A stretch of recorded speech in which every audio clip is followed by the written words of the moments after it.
ઘરના પ્રથમના તળિયે વચનામૃતમાં માજે કીધું છે કે કોને સાથે બહુ માજની જ્ઞાન ના હોય તો એને ઓવેઝ લીલા સાંભળવાના. માજ હોય કીધું કે આ મેથડ જેવો કોઈ બીજું મેથડ નથી. હરયુગ દેશામૃતમાં સદગુરુ ધ્યાની સ્વામીજી એક વાત કહ્યું કે એક દિવસ મુક્તાનંદ સ્વામી માજ પાસે ગયા ને પૂછ્યું કે માજ આ જીવને શાંતિ કેમ થાય. તો માજે જન્મથી ધામમાં ગયા તેની વાત કહ્યું. મુક્તાનંદ સ્વામીને સમજ ના પડી એટલે બીજી વાર પૂછ્યો તો માજે બીજી વાર સરખું જવાબ આપ્યો પણ મુક્તાનંદ સ્વામીને હજુ સમજ ના પડી. 3 વાર માજને પૂછ્યું ને માજ સરખું જવાબ આપ્યો ને મુક્તાનંદ સ્વામીને સમજ ના પડી તો માજે શું કીધું.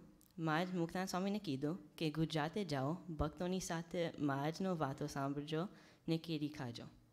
તો મુક્તાનંદ સ્વામીએ માજની આજ્ઞા પાલન કરી જવા નીકળ્યા. તેઓ બ્રહ્માનંદ સ્વામી હતા ને પૂછ્યું કે મુક્તાનંદ સ્વામી તમે ક્યાંય જાઓ છો. તો મુક્તાનંદ સ્વામીએ બ્રહ્માનંદ સ્વામીને કીધું કે હું માજને પાસે ગયો ને આ પૂછ્યો. ત્યારે બ્રહ્માનંદ સ્વામી કીધું કે માજ કહેતા કે ચરિત્ર સાંભળવામાં જીવને શાંતિ થાય. ત્યારે મુક્તાનંદ સ્વામીને સમજ પડી ને માજ પાસે પાછા ગયા ને માફી માંગી. ઘરના પ્રથમના 35 વચનામૃતમાં માજે હોય કીધું છે કે માજના ચરિત્ર બોલવાથી ને સાંભળવાથી આપણા જીવને કલ્યાણ થાય.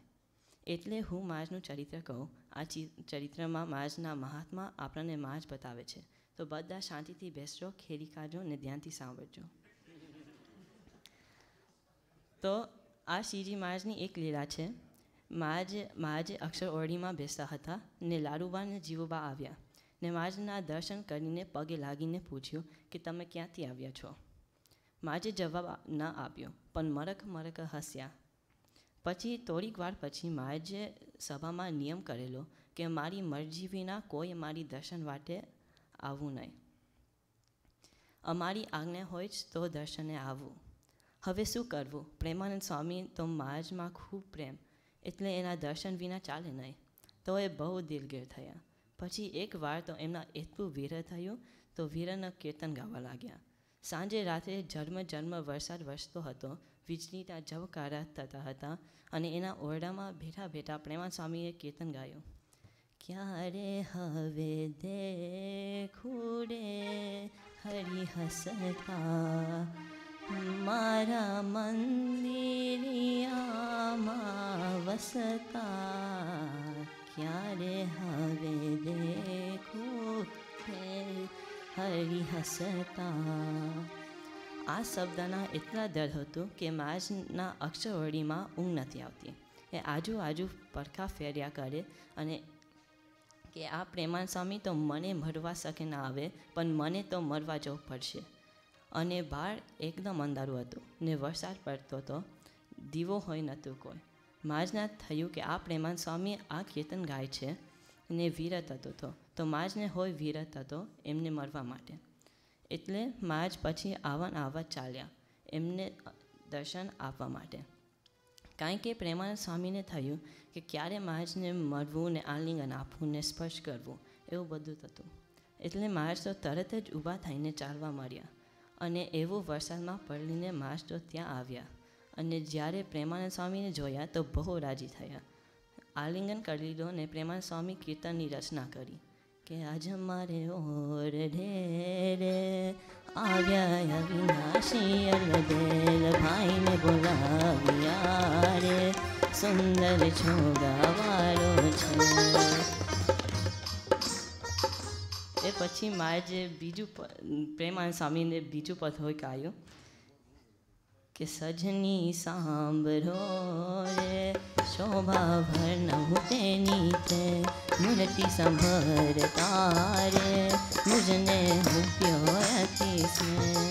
પણ પછી માજને મૂર્તિમાં એવો તલ્લીન થઈ ગયા કે પોતાનું ધ્યેયનું ભાન ન રહ્યું અને પછી માજે બીજા બે પદ લખ્યા.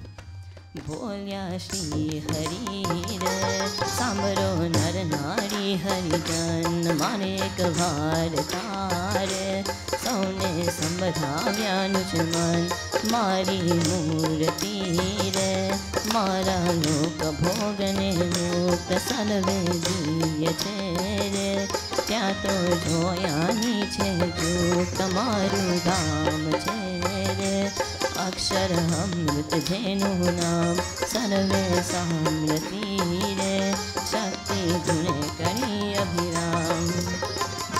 आ ઓરડાના ત્રીજું પદમાં માજી સર્વે કહે છે, હે નરનારીઓ સાંભળો, મારે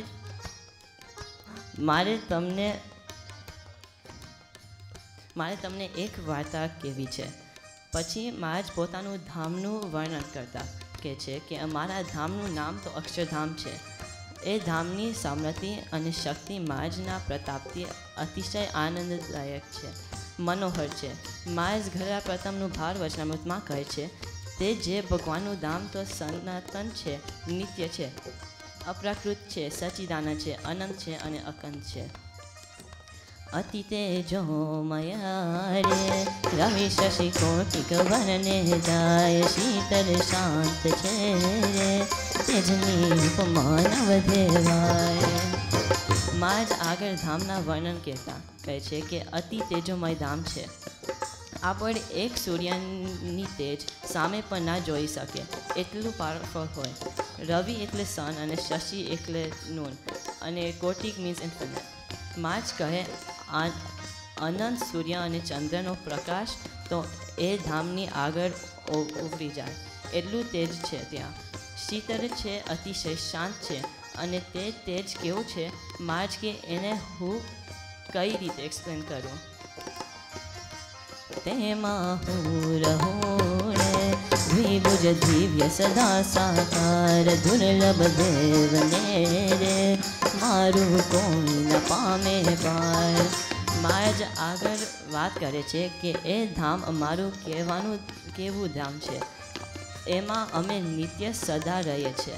દ્વિભુજ એટલે અમારા બે હાથ છે અને અમે દિવ્ય આકારવાળા નિત્ય ત્યાં રહીએ છીએ।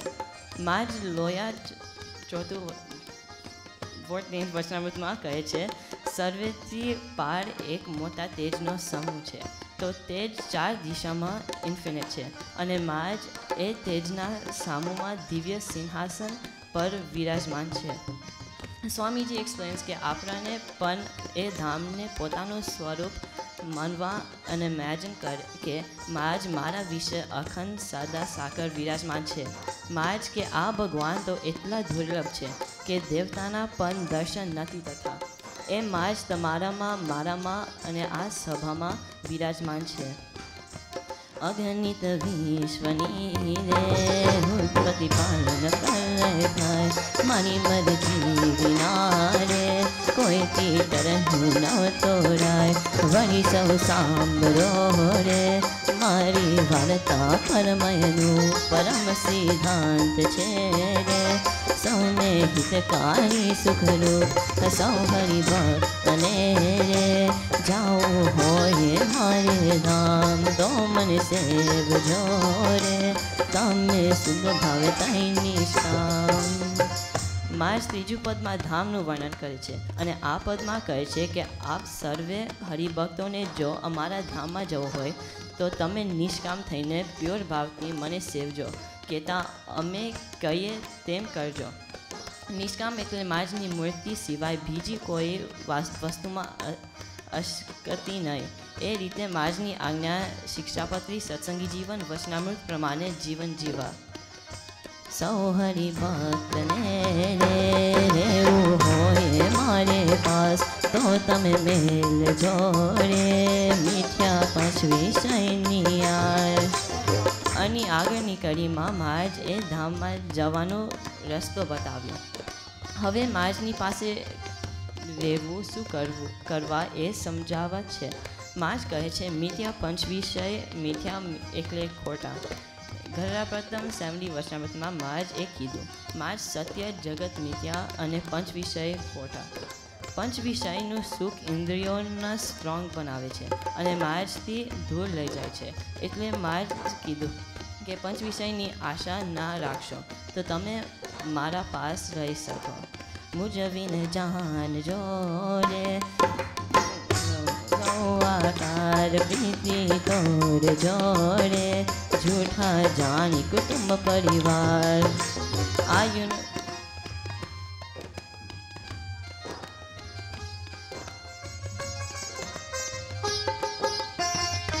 આ યુનિવર્સમાં બધું વસ્તુ 5 ભૂતની બનેલી છે, એટલે દરેક વસ્તુનું ભક્ષણ કરી જાય છે. પણ માજનું ધામ તો આડ અવરંતી પાર છે, ત્યાં માયાનો પ્રવેશ નથી. કહેતા આ માયિક છે, દિવ્ય છે, એટલે માજ કે છે અમારા સિવાય બધું જ માયિક છે.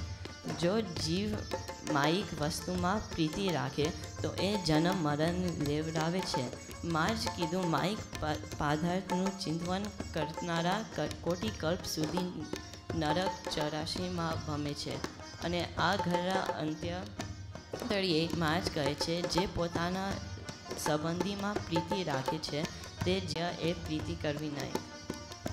ને આવી રીતે માજ આ મનુષ્ય લીલા કર્યું ને આપણાને કીર્તનની રચના કરી કે આપણાની માજનો મહિમા સમજણ પડે.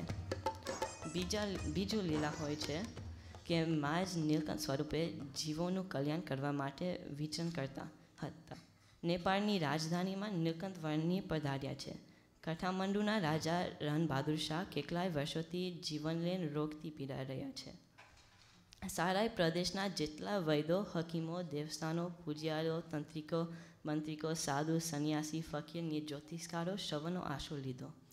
દર્દને મટાડવા માટે બધા ઉપાય કર્યા, પણ દિવસે દિવસે પીડા વધતી રહી છે. જે વૈદોને સાધુ એનું સારું ના કરી શકે તેમને કેદમાં પૂર્યા છે. જે નીલકંઠ પ્રભુ સાધુના જમત સાથે ત્યાં પધાર્યા એ વાત રાજાને ખબર પડી તો એને આ જમત મહંતે પોતાના રોગ મટાડવા માટે આ મંત્ર આપ્યું. મન ડરી ગયો કે રાજાના રોગ ના મટે તો મને હોય કેદમાં પૂરી દેશે. નીલકંઠ પ્રભુ મનને કીધું, ગભરીશ નહીં, તું મારે પગલે પગલે ચાલ. તો પગલે પગલે મહંતજી આવ્યા છે. રાજાએ મહંત અને નીલકંઠ પ્રભુના સ્વાગત કર્યા. જ્યારે રન બહાદુર શાહે નીલકંઠ વર્ણિના ને મહંતના દર્શન કર્યો તો એના હૃદયમાં શાંતિ થાય. નીલકંઠ પ્રભુ તો સર્વેના પરમાત્મા છે, તો એને દર્શનથી શાંતિ થાય. નીલકંઠ પ્રભુની દર્શન કરવાથી સેજે એને પરમ શાંતિનો અનુભવ થયો છે. પણ રાજાના મનમાં થયું છે કે મહંતજી તો છે, પણ નાના બાલુડા જોગી એને શિષ્ય હશે. એટલે મહંતજીને સામે હાથે જોડીને વિનંતી કરવા જાય છે. એટલે આ મહંતજી ઈશારો કર્યો, તમે એમને અરજ કરો. નીલકંઠ વર્ણિના માસૂમ અને નિર્દોષ મુખડાને જોતા જોતા ચરણોમાં રાજા ધરી પડ્યા છે. રુદન કરતાં ચોદર આંસુ રડીને અનેક વર્ષોની વેદના નીલકંઠ પ્રભુ પાસે તાલવી છે. નીલકંઠ પ્રભુના ચરણોમાં પડીને કહે છે, હવે મારી આશા પર નિરાશા બની ગયા છે. અનેકની આગળ આ મસ્તક મૂક્યું છે, પણ કોઈ મારું કાંડું જાળતા નથી. આપના દર્શન કરતાં મને લાગે છે કે યોગીરાજ આપ મારું કષ્ટ દૂર કરશો.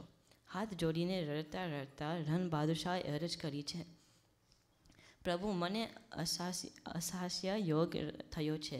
પેટમાં ભગવાન હોય એમ જાણીને સૌને રાજી કર્યા છે. આટલું બોલતા બોલતા શ્વાસ ચડી ગયો, પણ હજુ સુધી કોઈ મારી પીડા દૂર કરી નથી. બધાને મેં કેદમાં પૂર્યા છે. નીલકંઠ પ્રભુને એની વાત સાંભળી દયા આવી છે. એની આશા બીમારી જોઈને નહીં, પણ એનો વિચિત્ર અને વિકૃત સ્વભાવ જોઈને. કોઈ પણ બાવા સાધુ આવે પહેલાં રાજા એની સામે રડે, જો સારું ના કરે તો ખીજાઈને કેદમાં નાખે. શરીરમાં પીડા હોય તો અરજ કરે. માજ સાધુ સંતની તે દયાની પાત્ર થાય, પણ પામર વૃત્તિવાળા ઉપર કોઈના દયા થતી નથી. રડતા માં રાજા ઉપર હાથ મૂકીને કહે છે, શા માટે આવું આક્રંદ કરો છો? એ રાજન, પૂર્વકર્મના લીધે તમારું પ્રારબ્ધ બંધાયું છે. કોઈ મંત્ર તંત્ર જંત્ર નહીં મટાડી શકે. ઈશ્વરના નિયમનું ઉલ્લંઘન કોઈ ન થાય નહીં. જીવો કરો તેવું ભરો, જેવું વાવો તેવું લૂનો. રાજન, જે કાંઈ પ્રારબ્ધનો દુઃખ આવે છે તે પ્રાર્થના પરમાત્માની કરીને ધીરજથી સહન કરે. એક તો પૂર્વના કર્મના લીધે આ દુઃખ આવ્યો છે. હજુ તમે માનસવી વર્તન કરીને નિર્દોષ લોકોને સજા કરો છો. કર્મના નવા બંધન બંધો છો. કરેલો કર્મ ભોગવવા પડશે. બાલાયોગી નીલકંઠથી આમ વાત કરી છે. આટલું સાંભળી રાજા તો છોદર આંસુએ રડી પડ્યા. મને બચાવો નાથ, મને બચાવો. એ વર્ણિ, મેં તો બહુ જ પાપ કર્યો. તો મને ક્ષમા કરો, હું તો જન્મ જન્મનો અપરાધી છું. વર્ણિ કહે છે ભક્ત હોય તો પણ એના કર્મથી તો ભોગવવા જ પડશે. છતાં પણ ભગવાનને પ્રાર્થના કરે, ભગવાનની ભક્તિ કરે તો ઠાકોરજી સુધીના દુઃખ સોયથી મટાડે. એમ ભગવાન ડરપોક નથી. છતાં રાજન ભગવાન સ્વતંત્ર છે, કરતુમ અકર્તુમ અન્યથા કરતુમ છે. સાચા ભાવથી ઠાકોરજીના આગળ પ્રાર્થના કરે તો ઠાકોરજી એવા સાચા દિલનો વ્યક્તિ ઉપર કરુણા કરે છે, સુધી જેવા દુઃખ કાઢે તારે છે. હે વર્ણિ, આજ સુધી માર્ગ ભૂલ્યો તો મેં બહુ પાપ કર્યો. સાચા દિલનો રન બહાદુર એકરાર ભાવ જોઈને નીલકંઠ પ્રભુને દયા આવી. સજાન સ્વામીના નેત્રોમાંથી અકંત કરુણા અને દયા વહે છે. નીલકંઠ પ્રભુએ કહ્યું, જળ મંગાવો. એ જળ શાલિગ્રામ ભગવાનને ધરાવી પોતે અંગૂઠો ભરીને પ્રસાદીનું કર્યું છે અને પાણી પીરાવ્યું. એ જ વખતે વર્ષો જૂનો જે પેટનો દ્રઢ શાંત થઈ ગયો. વર્ણિ કહ્યું, હે રાજન, આ કોઈ મંત્રેલું પાણી નથી, પણ ભગવાનનું ધરાવેલું છે. ભગવાનનો સંબંધ એવો છે અને જેને શ્રદ્ધા હોય તેનો શંખ પૂરો થાય છે. રાજાને હરખ આસુરા આવ્યા છે અને તે વર્ણિન કહે છે કે આ રાજ્ય તમારું ને હું તમારું નોકર છું. વર્ણિ કહે છે, અમને કે રાજ્યની ઈચ્છા નથી, અમે તો અનેક જીવનો કલ્યાણ માટે વિચન કરીએ છીએ. નાનકડા ફૂલો જેવા બાલયોગીને કરુણા ભરીને વાત સાંભળીને રાજાને બહુ હેત થયું. પછી વર્ણિ રાજાએ બોલ્યા છે કે જો તમને અમને કશું આપવું જ હોય તો કેદમાં પૂરેલા સર્વે લોકોને છોડી દો ને માફી માંગો અને એ લોકોને સન્માન આપીને એમને ઘેર મેળવી આવો. આ દ્રશ્ય જોઈને સર્વે જનોનો આંખમાંથી આંસુડા નીકળ્યા છે. આ તો માં જે મનુષ્ય લીલા કર્યો કે પ્રેમાનંદ સ્વામી જોડે આવ્યા ને દર્શન આપ્યું અને આ રન બહાદુર શાહે માં જ સમજાવ્યું કે બધા સાધુને ભાવ કેદમાં પૂરવાનું ખોટું છે, કોઈ જીવને દુઃખ આપવાનું નહીં, ને બતાડ્યું કે પૂર્વ કર્મના પાપ તો આપણને ભોગવવા પડશે. આ મનુષ્ય લીલા છે, પરમાર્થ દિવ્ય લીલા હોય કરે છે. આ માં જ આપણને કીધું છે પંચાળા છોટું વચનામૃતમાં કે ભગવાન દિવ્ય લીલા જ કરે તો બધાને લાગશે કે આ કોણ છે, કોઈ ભૂત હશે. પણ મનુષ્ય લીલા કરે તો ભક્તોને ભગવાનમાં પ્રેમ થાય, કાં તો ભગવાનમાં સુખ ભાવ થાય. બીજું હરિઉપદેશામૃતમાં કીધું છે કે આપણાની સાથે તમગુણ કે રજગુણ હોય તો આપણને ધ્યાન નહીં કરવાનું, પણ આપણને માર્જના લીલા ચરિત્ર સાંભળવાના કે વાંચવાના. આ કરતાથી આપણાનું રજગુણ ને તમગુણ જતું રહે. ને ઘરડા પ્રથમના ત્રીજી વચનામૃતમાં કીધું કે આપણાનું ઈર્ષ્ય પૂરું થઈ જાય તો આપણને માર્જના લીલા સાંભળવા, તો આપણને માર્જ તો અક્ષરધામમાં લઈ જાય. કોણ બોજ પાપી હોય તોય એને માર્જના લીલા સાંભળે, એને ઈર્ષ્ય પતી જાય તો પણ માર્જ અક્ષરધામમાં લઈ જાય. એટલું બધું સુખ છે માર્જના ચરિત્રોમાં. તો હવે આજથી બધાને આ વાત મનમાં રાખજો ને લીલા માર્જની સાંભળજો. જય Swaminarayan.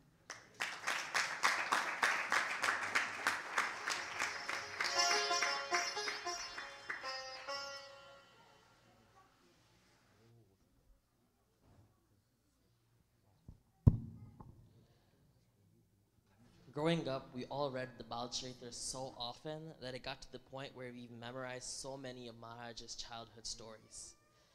But as Maharaj said, Maharajnu Gnan na hoy, to emni leelao sambharwani. Maharaj has also said in the Vachamrut Gara Pratham 3 that if at the time of death he forgets the Murti of Bhagwan, but remembers the divine leelas performed by him in the different places, or if he remembers satsangis, brahmacharis, or sadhus, then by association, the Murti of Bhagwan will also be remembered. આપણે જીગ્નેશને કીધું હતું, right? A computer program ના જેમાં our mind is just like a computer program. And આપણે જે પણ વિચાર આવશે ને, એ જે પણ રિલેટેડ બીજા બધા વિચારો હોય ને, એ પણ આવી જશે. એટલે આપણે મહારાજ નકા સંતો નકા બધી લીલાઓ એક આપણે મેમરાઇઝ કરીને પણ ખાલી યાદ રાખીશું, થોડુંક પણ જે પણ યાદ રહેતું હોય. નકે એક શબ્દ આપણે જે બધા સ્પીચોમાંથી સાંભળીશું, જો એક પણ શબ્દ આપણે યાદ રહી જાય ને તો આપણે બાય એસોસિએશન આપણે બીજી બધી મહારાજની લીલાઓ અને એક બધી વસ્તુ મહારાજની જે હોય એ બધી યાદ આવશે આપણે. Maharaj also has said in the same Vachamrut Even if a sinner remembers these occasions at the time of death, they will also attain the Dham of Bhagwan. This just shows how Dayalu Maharaj is and how powerful his Leelas, his Haribhaktas, his Santos are. That even at the time of death, even if someone who's not a Satsangi can remember something like this, then they will still attain some sort of Akshara. Next we have Purva, whose speech is going to be on Dhyan.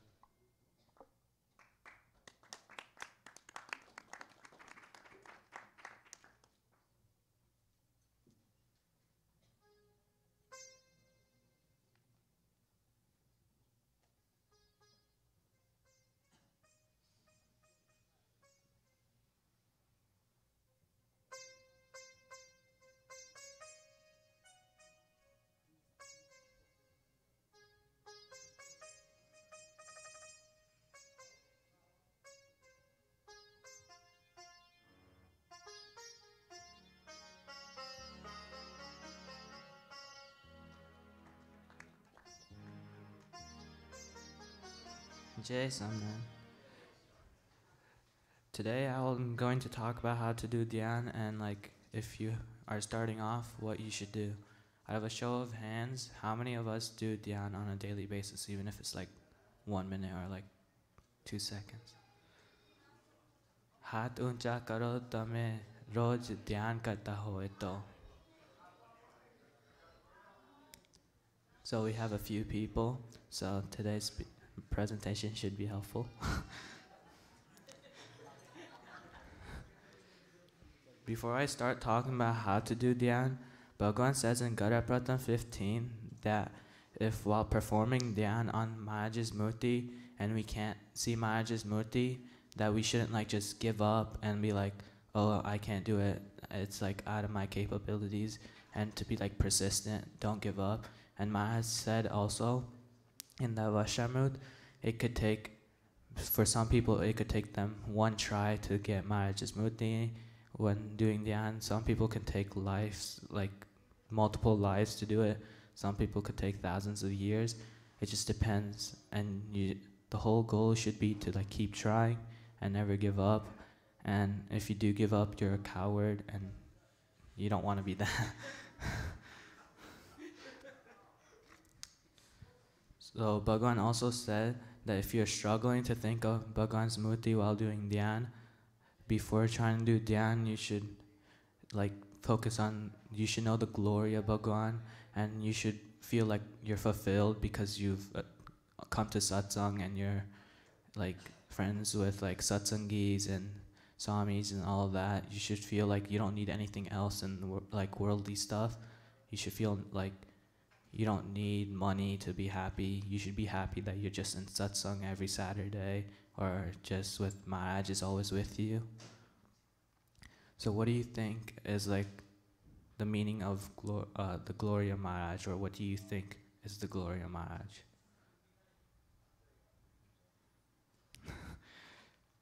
So in Gadapratam 27, Maharaj says, knowing the glory of Maharaj is countless wonders which he has occurred in the past, and those which are currently taking place, and those which will occur in the future, are also due to the Prakyatyas Sarup of Bhagwan. So Maharaj pretty much said the glory of Bhagwan is like everything that happened in our previous lives and like already happened in this life. He did it. Everything that you see around you, everything that happens in your life, he's the person who controls it, and everything that's happening right now, as in this samayo, this hall that got built, it was all because of Maharaj. He like gave us like this satsang, he gave us this life, he's gonna give us more stuff in our future too, and we should be thankful for all the things he does for us. So what do you think is the first step to like start doing dhyan, like the very first thing you should like try to do when trying to start dhyan? It's fine if you make a mistake, just guess, please. Go for it, Jignesh.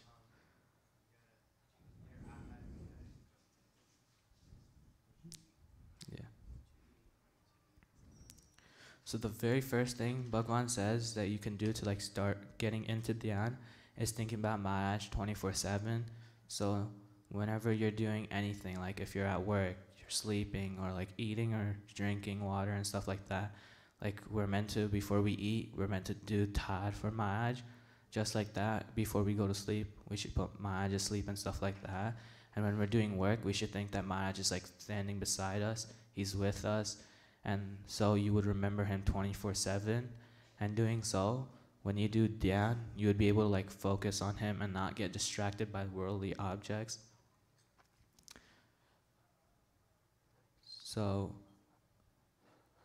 in Gada Pratam 21, it says that when you have a clear mind, you need to think about Bhagwan, and when you are working at school or doing something else, we need to remember that we are the Jeev, not the body. And part of the thinking is that your blood relatives are not your real relatives, but Bhagwan and his true Bhaktos are your family. So Maharaj is saying in Gada Pratam 21 pretty much that if we're at school, if we're at work, no matter what we're doing, we should always remember Bhagwan is always with us. And also that we had to remember that we're not this body and we're the Jeev, and our blood relatives, our mom, our dad, we should still love them, but like they're not like our true relatives. It should be Bhagwan and his santos and Hari Bhakts that we should associate with on a daily basis, so we don't fall out of satsang. So now you know how to remember Bhagwan 24/7. The next step to starting to do dhyan is just to focus on Bhagwan for like 2 to 30 seconds, or just start a very small amount. And if you can't see Maharaj's like full murti, then just like try to focus on like a specific part of him, like his hands, his feet, his face, or his chest or something. But when you're focusing on that like specific area, you should know everything about it. You can't just be like, oh, I'm gonna focus on Bhagwan's face, and then like not really like know what if he has like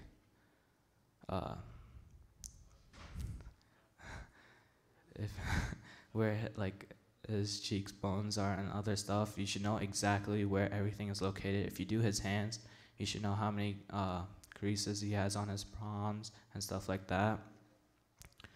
And also, you can, if you do dhyan before going to sleep and you fall asleep while doing dhyan, or like you do dhyan and go to sleep right after, all those hours that you sleep for will count towards how many hours you did of dhyan.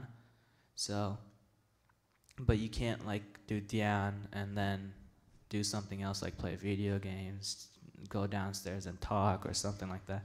You gotta do dhyan and then go to sleep.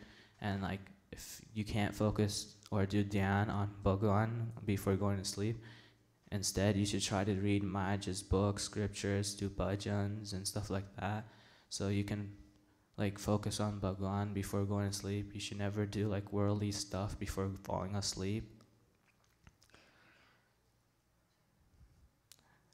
So can anyone tell me what Bhagwan's Jervins are? Like, speak into the mic. No, I said what they are, like what they describe of him. Okay. So in Gada Pratam 18, it says that the Jervins mean that he is going to be the Lord of millions of people in the universe, and that a Bhakt should want to touch Bhagwan's Jervins. If they do, they are a true Bhakt of Bhagwan, and they will feel fulfilled. So in other words, Maharaj is saying that in Gada Pratam 15, his Jervins that he has on his feet, because of those, he was told that he was going to be Bhagwan of like millions of people. He was going to create Earth and like all these other universes and galaxies, which we know because we're alive right now, and he's the reason to it.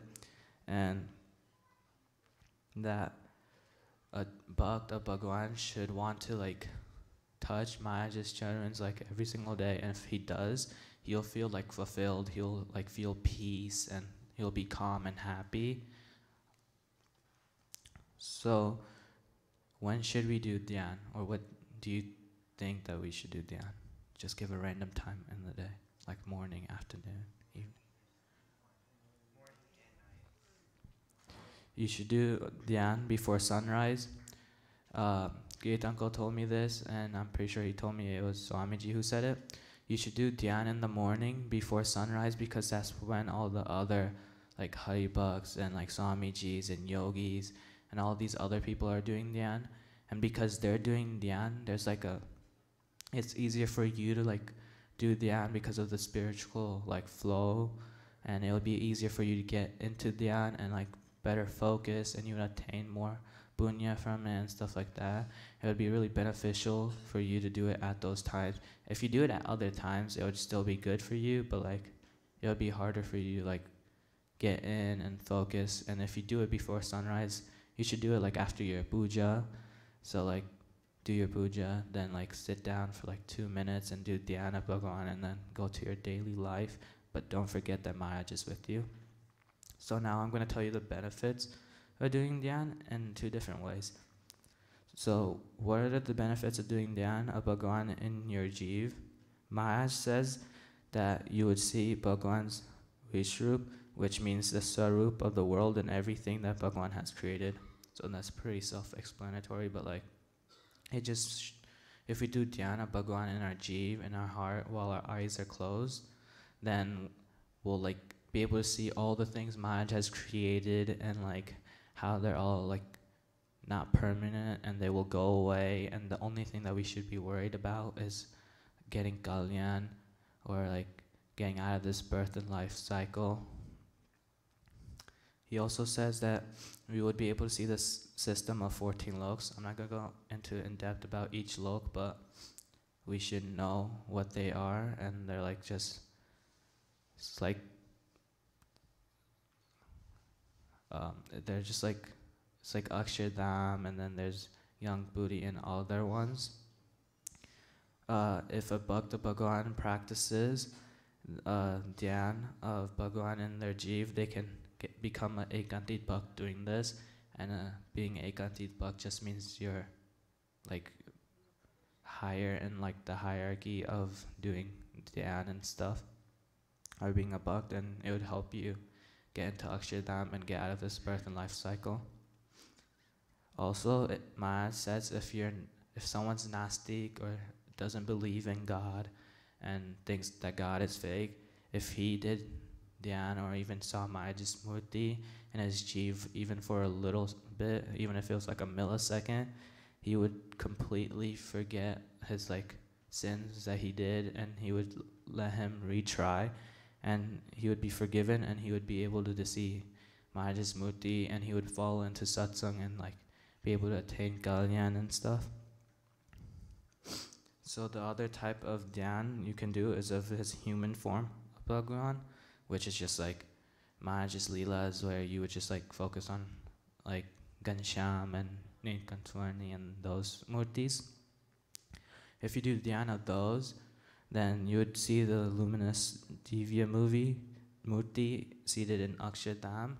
So it would just be Maharaj with like an Akshardham, and it'll be really bright, and you just see him in his like true form. Also, if you do dhyan of his human form, then you can pass through Maya and attain dham of Bhagavan. So you would be able to get out of this birth and life cycle and attain Akshardham by doing this. You could do either one to get it, but he says doing the form of Maharaj's human form is much easier for Haribhaks than doing dhyan of Bhagavan in your jeev, since it requires more focus. So this is like the end of my speech for dhyan. I would like you all to start doing dhyan from now on a daily basis, even if it's for 1 minute or like 30 seconds, and try to increase it over time. Ghanshyam Maharaj Ni Jai.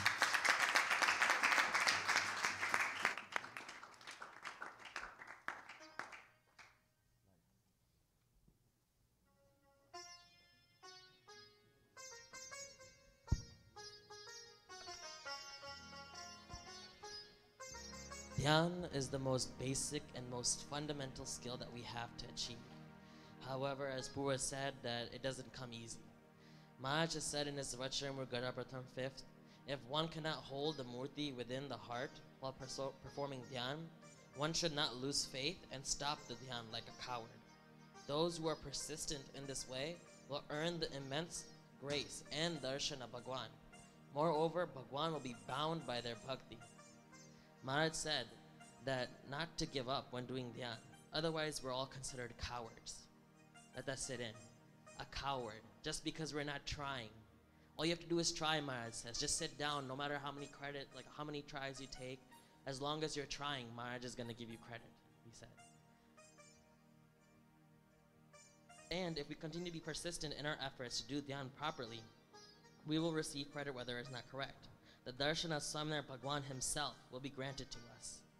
Boer also said, right, in his speech, that if we do dhyan right before sleeping, that the entirety of the time that you're sleeping is considered dhyan.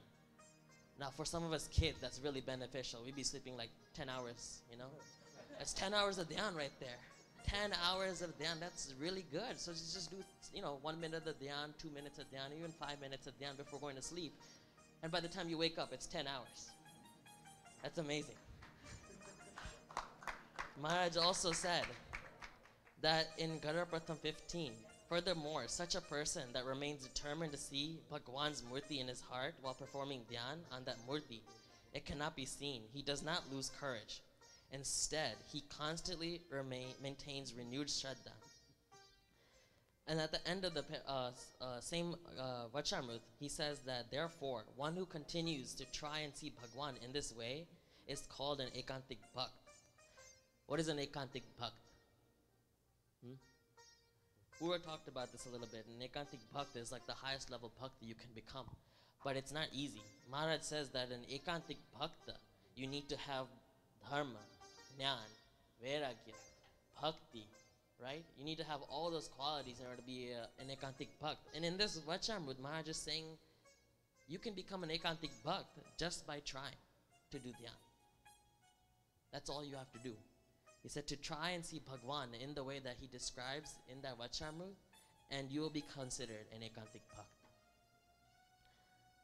Next, we have a speech from Raj from Florida on the importance of Gujarati.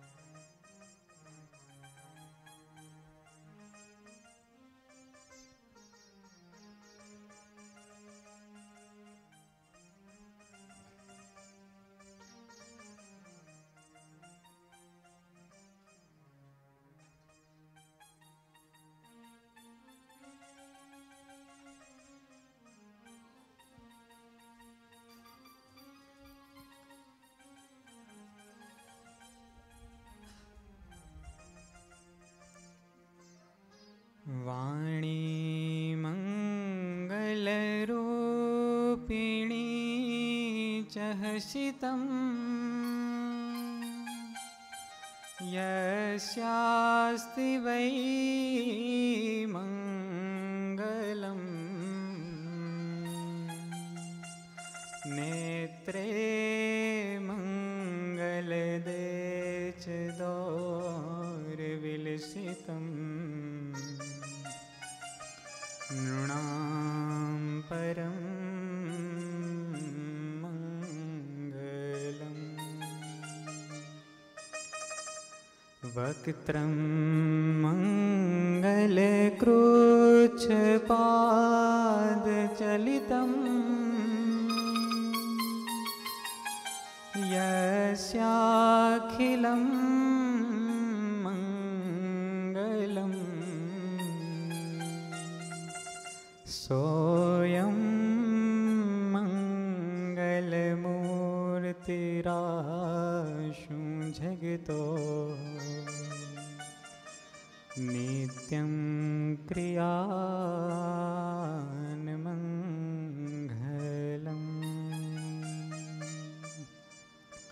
बोलो શ્રી સહજાનંદ સ્વામી મહારાજની જય. ઘનશ્યામ મહારાજની જય. હરે કૃષ્ણજી મહારાજની જય. સ્વામિનારાયણ ભગવાનની જય. ધર્મ ભક્તિના પુત્ર, સર્વ અવતારના અવતારી, સર્વ કારણના કારણ, સર્વના નિયંતા એવા આપણા સર્વના ઇષ્ટદેવ શ્રી સ્વામિનારાયણ ભગવાન તથા એ ભગવાનનું સ્વરૂપ આપણ સર્વને ઓળખાવ્યું એવા આપણા લાડેલા ગુરુવર્ય સદગુરુ ધ્યાની સ્વામી તથા સદગુરુ શાસ્ત્રી સ્વામી સત્સંગભૂષણદાસજી સ્વામી, સદગુરુ ન્યાલકણદાસજી સ્વામી વગેરે આપણા બ્રહ્મનિષ્ઠ સંતો તથા ક્લિવલેન્ડ હોલના 7મા પાટોત્સવ પ્રસંગે પધારેલ અને જેમને જોઈ અને હૈયું અતિશય હરખાય છે અને આનંદના ઓગ વળે છે એવા આપ સર્વ વહાલા ભક્તજનો બધા એને મારા ખૂબ હેતથી પ્રેમથી જય સ્વામિનારાયણ. છોકરાઓ, એક વાત કરવી છે જેમાં આપણું સૌનું પરમ હિત રહેલું છે. સારંગપુરનું 13મું વચનામૃત, તેમાં મુક્તાનંદ સ્વામીએ પ્રશ્ન કર્યો કે ભગવાનનો નિશ્ચય પ્રથમ થઈને પછી મટી જાય છે, તેને તે ભગવાનનો નિશ્ચય તે પ્રથમ થયો હતો કે નહોતો થયો? તેના ઉપર સ્વયં પ્રકાશાનંદ સ્વામીએ એમ કહ્યું કે જો પોતાના જીવાત્માને વિશે નિશ્ચય થયો હોય તો તે કોઈક રીતે ટળે નહીં, પણ જો શાસ્ત્રની રીતે નિશ્ચય થયો હોય તો જ્યારે ભગવાન શાસ્ત્રમાં ન મળે એવું ચરિત્ર કરે ત્યારે તે જોઈ અને એનો નિશ્ચય ટળી જાય. એટલે એવું સાંભળી મહારાજે સવાલ કર્યો. મહારાજ કહે કે શાસ્ત્રમાં તો ભગવાનનું સમર્થપણું, અસમર્થપણું, કરતાપણું, અકર્તાપણું એવી અનંત જાતની વાત કઈ હોય તેવું કયું ચરિત્ર ભગવાને શાસ્ત્ર બહાર કર્યું કે જેને જોઈ અને એનો નિશ્ચય ટળી ગયો? ત્યારે સંતોએ કીધું કે મહારાજ શાસ્ત્ર બહાર તો કોઈ ચરિત્ર નથી, તો નિશ્ચય ટળી જાય છે તેનું શું કારણ છે? એટલે એનો ઉત્તર કરતા હવે મહારાજ કહે છે કે શાસ્ત્રમાં તો પરમેશ્વરના લક્ષણ કયા હોય અને સંતના પણ લક્ષણ કયા હોય, માટે જે શાસ્ત્ર કરીને નિશ્ચય કરે છે તેનો જ નિશ્ચય અચળ રહે છે, અને જેને શાસ્ત્રમાં પ્રતીતિ નથી અને પોતાના મને કરીને નિશ્ચય કરે છે તેનો નિશ્ચય અચળ રહેતો નથી. એ તો મનમુખી છે અને અંતે જાતા તે વિમુખ થાય. માટે જેને શાસ્ત્રમાં પ્રતીતિ હોય, જેને શાસ્ત્રના વચનમાં વિશ્વાસ હોય અને શાસ્ત્ર કરીને જેણે નિશ્ચય કર્યો હોય તેનો જ નિશ્ચય અડગ રહે છે. મહારાજ કે તેનું જ કલ્યાણ થાય છે. અને છેલ્લે એમ કીધું કે ધર્મ પણ એનો જ અડગ રહે છે. તો એના ઉપરથી એમ નક્કી થાય કે નિશ્ચય કરવો તો શાસ્ત્ર કરીને નિશ્ચય કરવો. અને મહારાજને તો એવી ઈચ્છા છે કે બધા હરિભક્તોનો નિશ્ચય તે અચળ થાય. એટલે મહારાજે શિક્ષાપત્રીમાં શું આજ્ઞા કરી આને લગતી? 65મા શ્લોકમાં મહારાજે લખ્યું કે અને અમારા આશ્રિત જે સર્વે સત્સંગી તેમણે જે પ્રકારે પૂર્વે કહ્યું એ પ્રકારે કરીને જ નિત્ય પ્રત્યે કરવું, અને સંસ્કૃત અને પ્રાકૃત એવા જે સદગ્રંથ તેમનો અભ્યાસ પણ પોતાની બુદ્ધિને અનુસાર કરવો. આપણે સત્સંગમાં ઘણી વખત વાત કરતા હોઈએ કે ભગવાનના ભક્તને માથે કાળ માયા કર્મ તે હોય નહીં, અને ભગવાનના ભક્તને જે દુઃખ થાય છે તે ભગવાનની આજ્ઞાને લોપવે કરીને થાય છે. તો આ બરાબર, પણ કેમ સમજવી? એમ સમજવી કે ભગવાનની આજ્ઞાનો લોપ કર્યો એટલે પાપ થયું, અને પાપના પરિણામે કરી અને પછી ક્યારેક દુઃખ થશે એમ નથી. હશે કદાચ, પણ ભગવાનનો ભક્ત હોય તે પાપ પુણ્યનો બહુ વિચાર કરે નહીં. એ તો બંધનકારી છે. ભગવાનનો ભક્ત તો એમ વિચારે કે હું આ કરીશ તો મારા ભગવાન મારી ઉપર રાજી થશે, અને હું આમ કરીશ તો મારા ભગવાન મારી ઉપર કુરાજી થશે. ભગવાનનો રાજીપો તે જ ભક્ત માટે મોટામાં મોટો લાભ છે, અને ભગવાન કુરાજી થાય તે જ ભગવાનના ભક્ત માટે મોટામાં મોટું નુકસાન છે.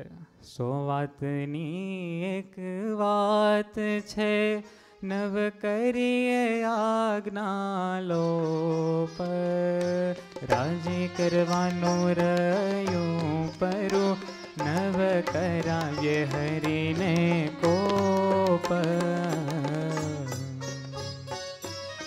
તો આમ સમજી અને ભક્ત ભગવાન કુરાજી થાય એવું તો કંઈ કરે જ નહીં.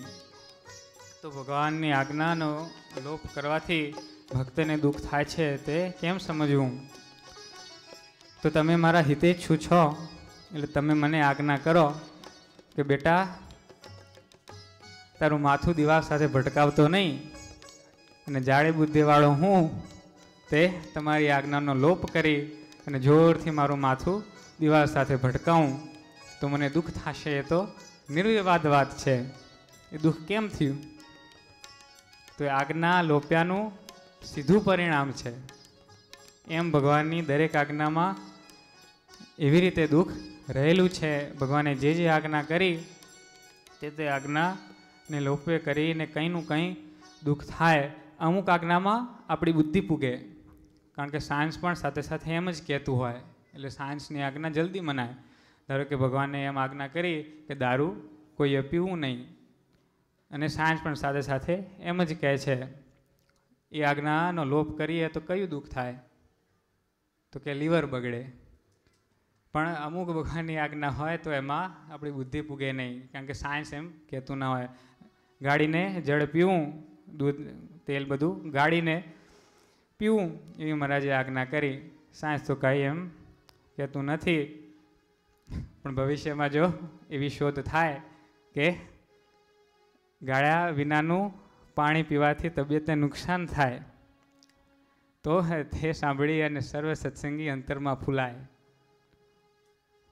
બધા એમ કહે કે અમારા સ્વામિનારાયણ ભગવાન તો 200 વર્ષ પહેલાં આ કહી ગયા. પણ વિચારવાનું શું છે? તો આપણા સ્વામિનારાયણ ભગવાન તો સર્વ સૃષ્ટિના સર્જનહારા છે. હવે તમે કોઈ મશીન બનાવ્યું હોય તો તમે જાણતા હોય કે આવી રીતે એને વાપરશું તો બરાબર ચાલશે, અને આવી રીતે કરશું તો એ પડી ભાંગશે. એટલે તમે મશીન આપો, તે સાથે સાથે ઇન્સ્ટ્રક્શન્સ પણ આપો, અને તે પ્રમાણે જે કરે તેને સુખ થાય. એટલે મહારાજે આ સૃષ્ટિનું સર્જન કર્યું, તે સાથે સાથે આપણે બધાને આજ્ઞા કરી કે તમે આવી રીતે કરજો, આ કરજો, ના ન કરતા. અને ભગવાને કાંઈ 2 સૃષ્ટિનું મંડાણ નથી કર્યું, એક સત્સંગી ને એક બિન સત્સંગી માટે. મહારાજે તો એક જ સૃષ્ટિની રચના કરી, બરાબર? એટલે ભગવાને જે આજ્ઞા કરી તેને જાણે અથવા અજાણે જે કોઈ તે પ્રમાણે વર્તશે તેને સુખ થશે, અને તે પ્રમાણે નહીં વર્તે તો તેને સીધા પરિણામે કરીને દુઃખ થશે. તો આ વાતને આવી રીતે સમજી હોય તો ભગવાનની આજ્ઞાનો લોપ કરતાં વધારે ડર લાગે. પેલામાં શું થાય? તો ઇનડાયરેક્ટ કોન્સિક્વન્સ લાગે. આવી રીતે સમજ્યું હોય તો એને ડાયરેક્ટ કોન્સિક્વન્સ લાગે કે આ ભગવાનની આજ્ઞાનો આ લોપ કરશું તો દુઃખ થશે. જેમ દિવાલ સાથે માથું ભટકાવીશું અને દુઃખ નિશ્ચિત થાય, તેવી જ રીતે દુઃખ થશે. તો આ ભગવાનની આ 65મા શ્લોકમાં જે આજ્ઞા કરી મહારાજે, તેનો લોપ કરીએ તો કયું દુઃખ થાય? તો જે સારંગપુરના 13માં મહારાજે કીધું એ દુઃખ કયું? તો કે નિશ્ચય અચળે રહે નહીં. તેણે કરી અને આપણો પાયો સત્સંગમાં કાચો ને કાચો રહી જાય. માટે જે સત્સંગમાં છે અને શાસ્ત્ર અભ્યાસ આગ્રહપૂર્વક નથી કરતા, તેનો પાયો આ સત્સંગમાં કાચો છે એમ જાણવું. દેશકાળાદિક સારા હોય ત્યાં સુધી તો ઠીક, પણ જ્યારે દેશકાળાદિક વિષમ થાય ત્યારે તેનો ઠાર રહે નહીં. કાં તો ભગવાન માનુષી લીલા કરે તો તે જોઈને એને સંશય થાય.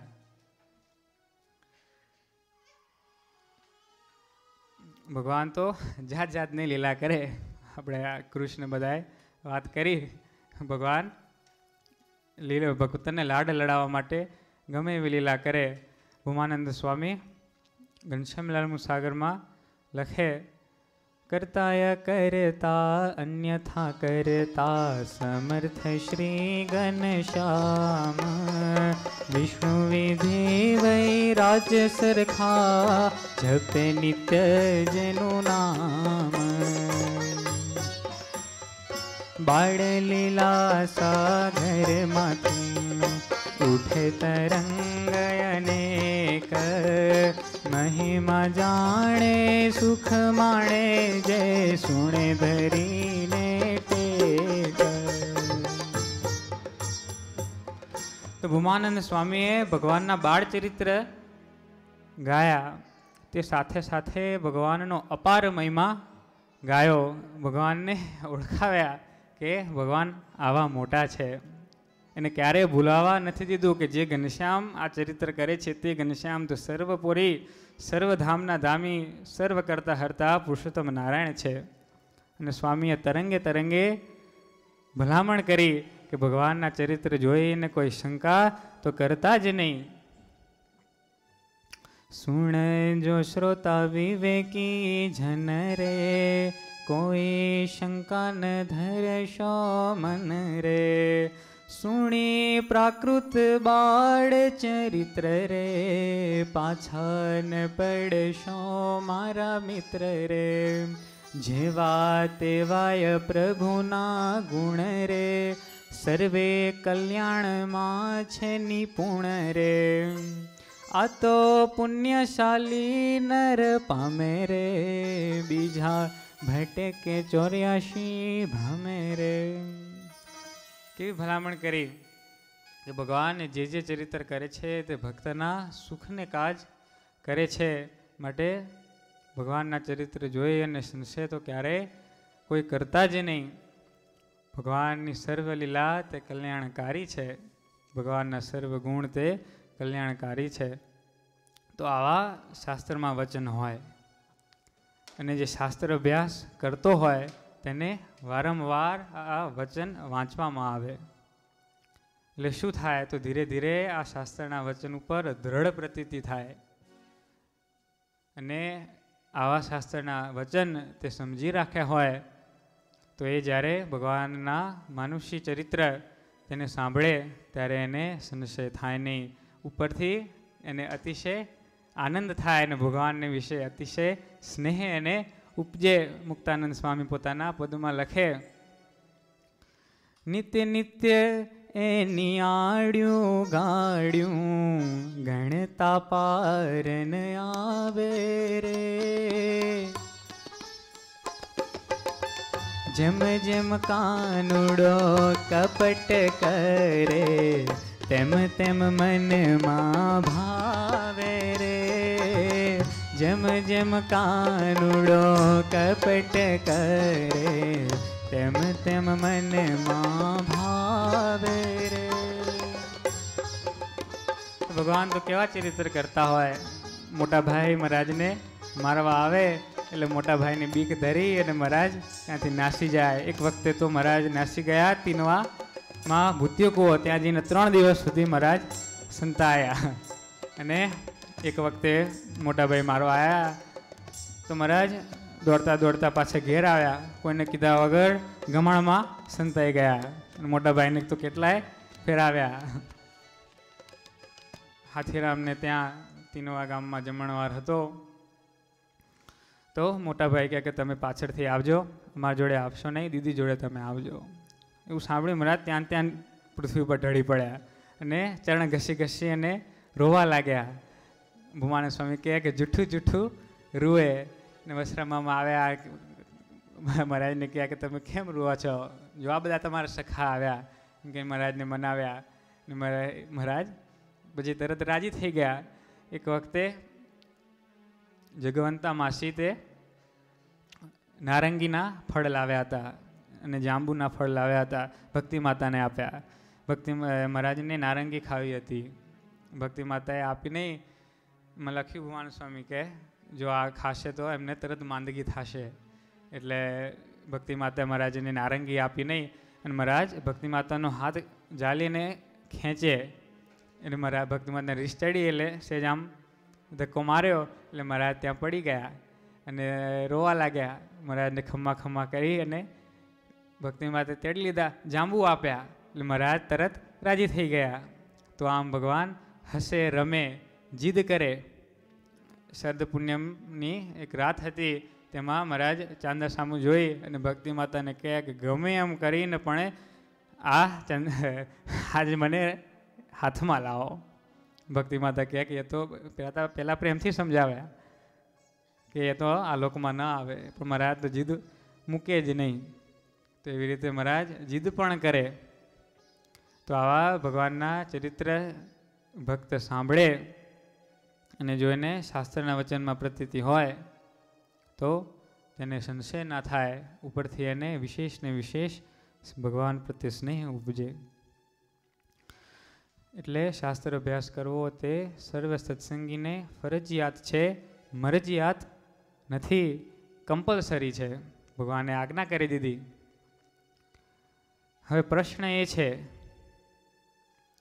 કે ગુજરાતી બરાબર આવડતું નથી તો આ ભગવાનની આજ્ઞાને પ્રેમપૂર્વક આગ્રહ સહ કેમ પાડીશું?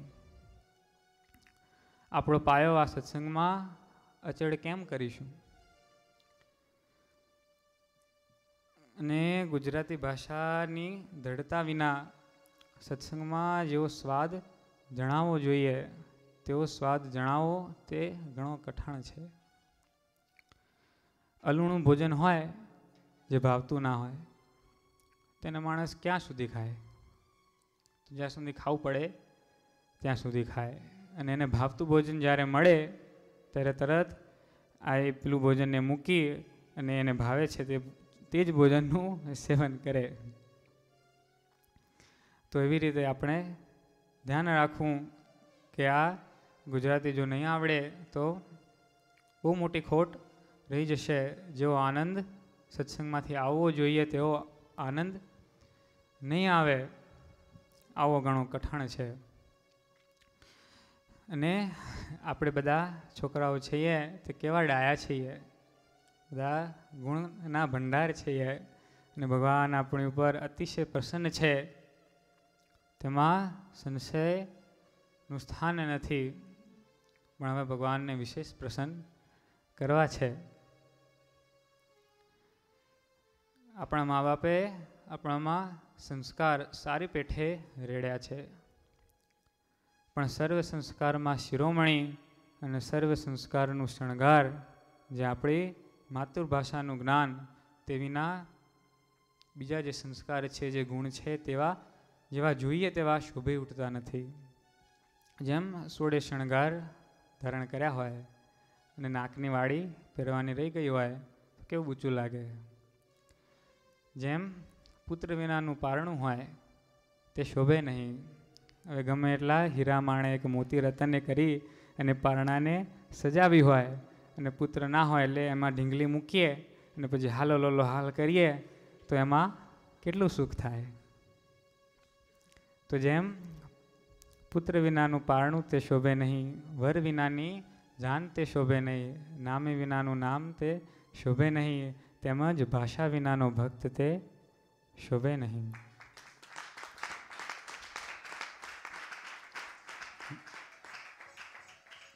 આપણી માતૃભાષાનું જે જ્ઞાન છે ને તે ભક્ત માટે શોભારૂપ છે. અને જે ભાવિ પેઢી છે તે આપણા સત્સંગની શોભા છે. આપણે વિચાર કરીએ, બધા બાળકોને ગુજરાતી પાકું આવડતું હોય, બધા ગુજરાતીમાં બોલતા હોય તો કેવું સરસ લાગે, સોનામાં સુગંધ પડે. અને આપણે વિચાર કરીએ કે આપણા નંદ સંતોએ કેવો દાખલો કરી અને આપણી માટે શાસ્ત્રો રચ્યા. આપણા ગુરુવરીએ પણ જુઓ કેવો દાખલો કરી અને ઉપદેશામૃત અને ધ્યાન પ્રકાશ તે આપણને આપ્યા. હવે તે શાસ્ત્રો આપણે હાથમાં તો પકડી શકીએ છીએ પણ તેને વાંચી સમજી શકતા નથી. તો આપણા કરતાં વિશેષ અભાગિયા કોણ? યાદવો સદા અભાગિયા. અને આ વાત કોઈને નાસીપાસ કરવા સારું નથી.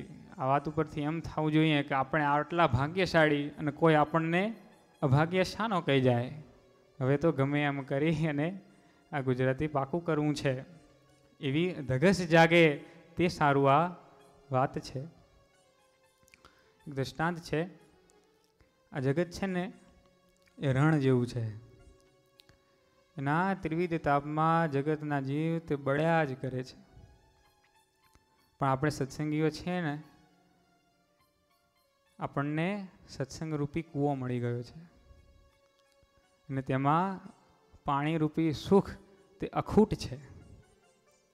પણ હવે દોરી લોટો ના હોય તો શું કરવાનું? તો એ દોરી લોટાની જગ્યાએ આપણે ગુજરાતી ભાષાનું જ્ઞાન છે. સત્સંગ મળ્યો છે છતાંય સત્સંગના સિદ્ધાંતો અગમ ને અગમ રહી જાય એવી આપણી હાલત ન થાય તે માટે આપણે ખાસ ચેતવું. અને સ્વામી હંમેશા કહેતા કે બે કામ તો જાતે જ કરવા પડે, જમવાનું ને એક ધોવાનું, એમ કહીને સ્વામી પછી હશે. તો અમારા હરેશ કાકા છે, એમને પૂજન બહુ વાલો. એટલે પૂજનને એમ કે બેટા તારે જમવાની જરૂર નથી, ખોટી તને મહેનત પડશે. એમ કરીએ કે હું તારા બદલામાં જમી લઉં, તો એમ કાંઈ પૂજનની ભૂખ દૂર થાય? ન થાય. નિષ્કાળ સ્વામી લખે, આપે જમ્યા વિના આપણી ભૂખ કહો તે કેમ ભાંગશે. નિષ્કુળાનંદ કહે સાચું કહેતા કોઈકને દુઃખ પણ લાગશે. સ્વામી કહે છે કે જમવું તો આપણે જ પડે, તો જ આપણી ભૂખ તે ભાંગે. અને સાચી વાત કરવા જઈશું તો ઘણાને નહીં ગમે. સત્સંગમાં એવી જ્યારે વાત આવે કે ભગવાન તો પતિત પાવન અધમો ધારણ છે, આપણું કલ્યાણ જરૂર કરશે, નિર્વાસનિક થવાની કંઈ જરૂર નથી, મળ મેલ થકા જ અક્ષરધામમાં જઈશું. એવી જ્યારે વાત આવે ત્યારે બધાને બહુ મજા આવે. પણ નિષ્કળ સ્વામી લખે, નિર્વિષય ગમે છે નાથને, વિષય વિકળ ગમતા નથી. જેમ સમડ નર બેસે સભામાં, સહુ જાણે ઉઠી જાય અહીંથી. ભગવાનને કેવા ગમે? તો જે નિર્વિષય હોય તે ગમે, વિષયના ભરેલા હોય તે ભગવાનને ગમે નહીં. આપણે વિચાર કરીએ કે કોઈ ગંધાતો મનુષ્ય સંડાસ જઈ અને નાયો ના હોય અને આપણી સભામાં આવીને બેસે તો આપણને કેવું થાય? બધાને એમ થાય કે અહીંયાથી વહેલામાં વહેલી તકે ઉઠી જાય તો સારું. એમ અક્ષર મુક્ત ભેગું આપણે રહેવું હશે તો એવા ચોખ્ખા થવું જ પડશે. ઉપાણંદ સ્વામી આ વાત કરેલી છે. ભગવાનનું બિરુદ તો છે જ, એટલે ભગવાન પોતાના જનને અક્ષરધામમાં તેડી તો જશે જ. પણ જો નિર્વાસનિક નહીં થયા હોઈએ, એવા ચોખ્ખા નહીં થયા હોય, તો આ કીધું એ પ્રમાણે આપણે ત્યાં બેસી જ નહીં શકાય. અને ત્યાં આપણે જ આપણી મેળે જ રસ્તો કરીને ત્યાંથી જતા રહીશું. ભગવાન કોઈને કાઢતા નથી. તો એટલે ભગવાન અને મોટા પુરુષનું શું કામ છે? તો ધર્મ, ભક્તિ, જ્ઞાન, વૈરાગ્ય તેની વાતો કરી અને સત્સંગરૂપી કૂવો તેને હંમેશની માટે પાણીથી સભર રાખવો એ એમનું કામ છે. પણ એ કૂવામાંથી પાણી સિંચી અને પીવું એ આપણું કામ છે. મહારાજ સારંગપુરના 9મા વચનામૃતમાં કહે કે સત્સંગનો તો એવો પ્રતાપ છે કે જે સાચો થઈને અતિ સાચે ભાવે કરીને સત્સંગ કરે તો તેને કોઈ જાતનો દોષ હૈયામાં રહે નહીં અને દેહ છતાં જ બ્રહ્મરૂપ થઈ જાય. તો આવો સત્સંગનો પ્રતાપ છે. પણ એની માટે એ પાણી પીવું પડે. એ કૂવાના કિનારે આપણે ઊભા રહ્યા હોઈએ તો કાંઈ મેળ પડે નહીં.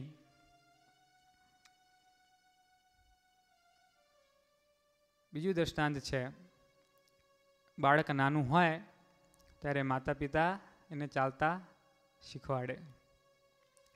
મહારાજ નાના હતા ને ત્યારે ભક્તિ માતા પણ મહારાજને ચાલતા શીખવાડતા. મહારાજની નાની નાની આંગળીઓ તે વડે ભક્તિ માતાની એક આંગળી પકડે ને ભક્તિ માતા એમ પોતાની આંગળી જલાવી અને મહારાજને ઘરના ઓરડાથી તે બહાર ઓસરી સુધી ધીરે ધીરે ધીરે ચલાવે. ત્યાં થોડો આરામ લેવા દે અને પછી ફરતી પાછા ઓરડા સુધી લઈ જાય. એમ મહારાજને ભક્તિ માતા ચાલતા શીખવાડતા. તો આવી રીતે બાળક નાનું હોય 1 વર્ષની એની આસપાસ ઉંમર થાય ત્યારે માતા પિતા એને ચાલતા શીખવાડે. એ વખતે બાળકને ઘણું કઠણ પડે.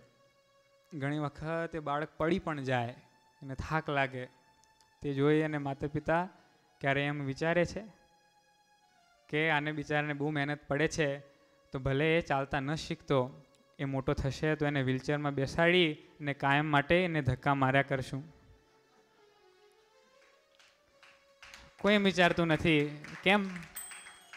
તો એ જાણે છે કે જો આ બાળક તે ચાલતા નહીં શીખે તો એની ગતિ કાયમની માટે મંદ રહેશે. માટે ચાલતા શીખવું તે અતિશય જરૂરી છે. મા બાપ જાણે છે.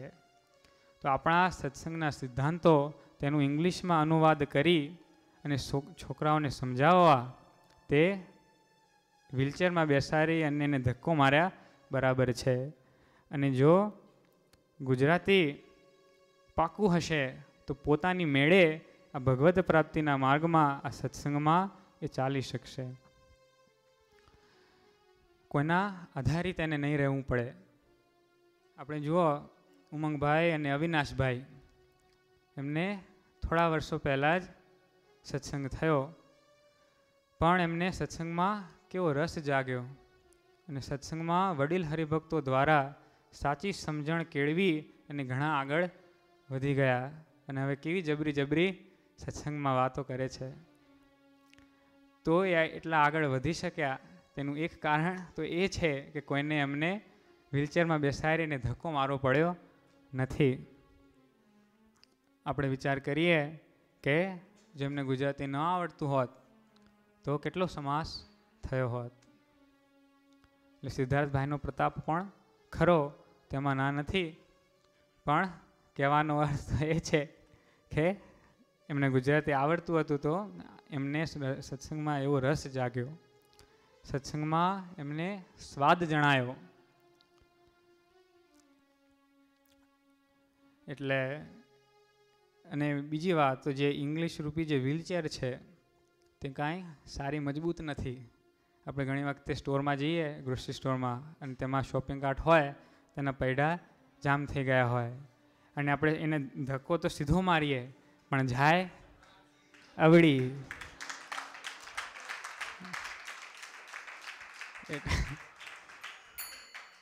એટલે ઇંગ્લિશમાં પણ એવું છે, આપણે કેવું હોય કંઈક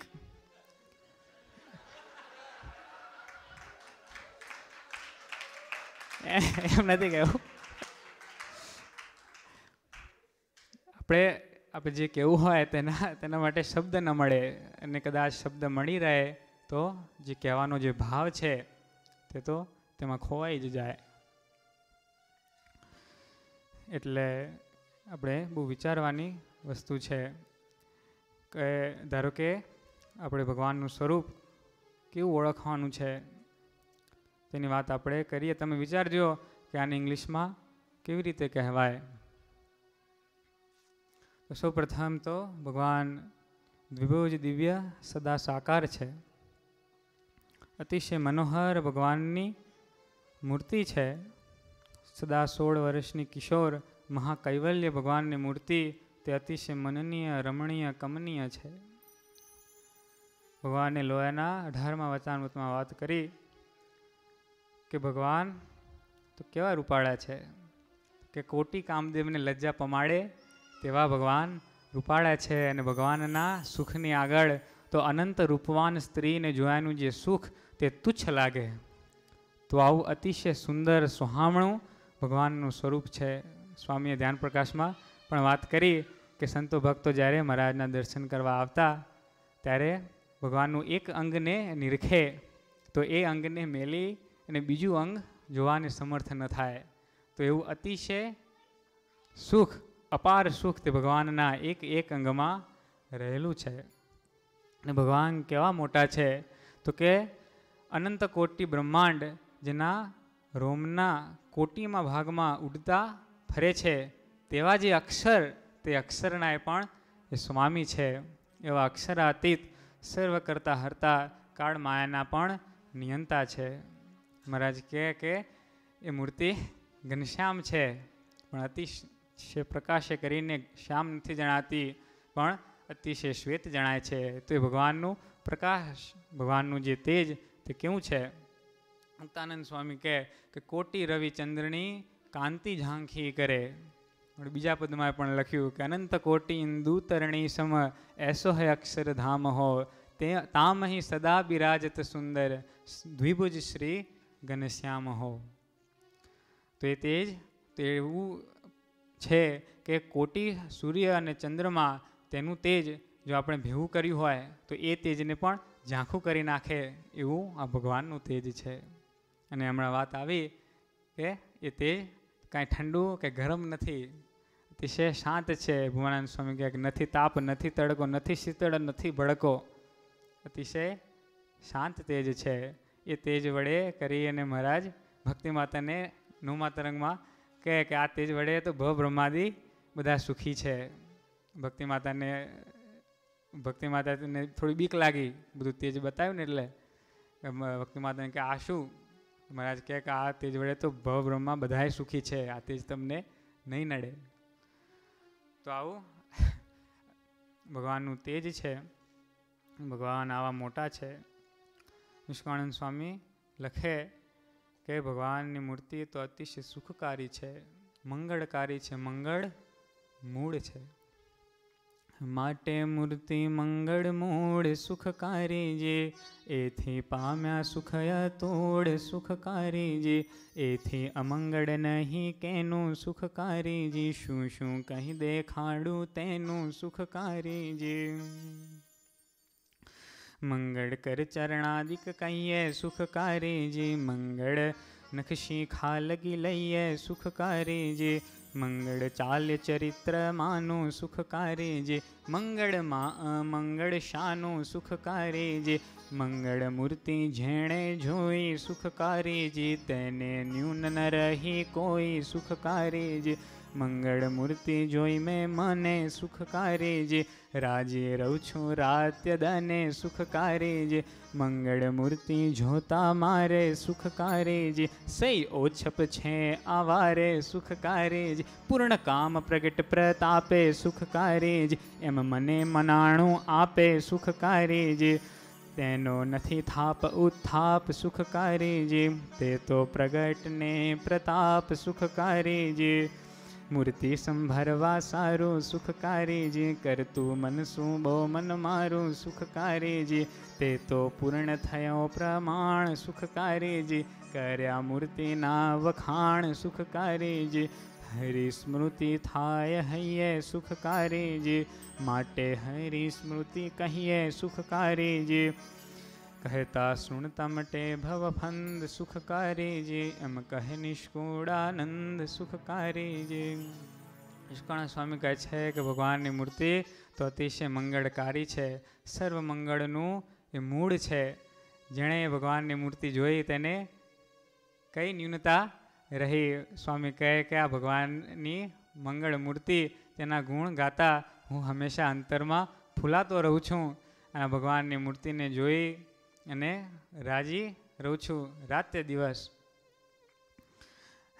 સ્વામી કહે કે હવે આ ભગવાન આવા મોટા ભગવાન મળ્યા તો મારે કઈ વાતની ઓછપ છે, કઈ જાતની ખામી છે, મને તો પૂર્ણ કામપણું મનાણું છે અને એ પણ પ્રગટને પ્રતાપે કરી. તો આપણા સંતોએ શાસ્ત્રોમાં કેવું કેવું લખ્યું જેને આપણે વાંચીએ, સાંભળીએ, સમજીએ તો આપણા રૂવાડા બધા ઊભા થઈ જાય, અહોહો પણ થઈ જાય. મધ્યના 13માં મહારાજે વાત કરતા હોય કે આ ગરડું શેર કે ઓસરી તે કાંઈ દેખાતું નથી, કેવળ તે જ દેખાય છે. જેમ ચોમાસાના આકાશમાં વાદળા છવાઈ રહ્યા હોય તેમ એકલું તેજ જ દેખાય છે, અને તે તેજમાં પુરુષોત્તમ નારાયણની મૂર્તિ તે દેખાય છે, અને તે જ અમે છીએ. તો આવી મહારાજ વાત કરતા હોય પોતાના સ્વરૂપની, તે સાંભળી અને સર્વ સત્સંગીના રૂવાડા બધા ઊભા થઈ જાય, અહો પણ થઈ જાય. પણ જો ગુજરાતીમાં સમજણ ન પડતી હોય તો શું કરવું?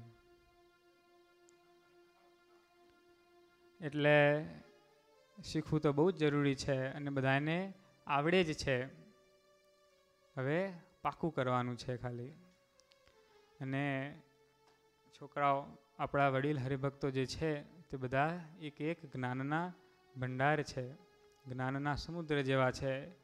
રમેશ કાકા, હરેશ કાકા, કિરીટ અંકલ, સુરેશ દાદા, સતીશ દાદા, રાજુ અંકલ, આ બધા જ્યારે વાત કરતા હોય ત્યારે એ વાતને ખાલી સાંભળીએ તો એ આપણામાં રહેલા અંતઃશત્રુ જે કામ ક્રોધાદિક તે થરથર કંપે.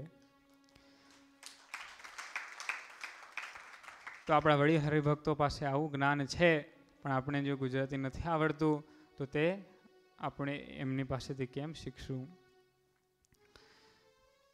હું જ્યારે હાઈસ્કૂલમાં હતો 3-4 વર્ષ પહેલાં, ત્યારે મારે કટેવ હતી. 2:30 વાગે સ્કૂલમાંથી આવું, નાહી ધોઈ ખાવું એટલે 3:30 જેવા વાગી જાય. 3:30-4 વાગતાનો હું આડો પડું. કહેવાનું કે હું આડો પડું છું, પણ પછી 2-3 કલાક સુધી સૂઈ જાઉં. આરતીની ઘંટડી વાગે ત્યારે મારે ઉઠવાનું થાય. એટલે જ્યારે 5 વાગે ત્યારે આપણી કોન્ફરન્સ ચાલુ થાય. એટલે એક બાજુ એ કોન્ફરન્સ ચાલતી હોય અને હરિભક્તો અલૌકિક વાતો કરતા હોય, તેના કરંટ લાગે એટલે ઊંઘ પણ ઉત્તમ પ્રકારની આવતી.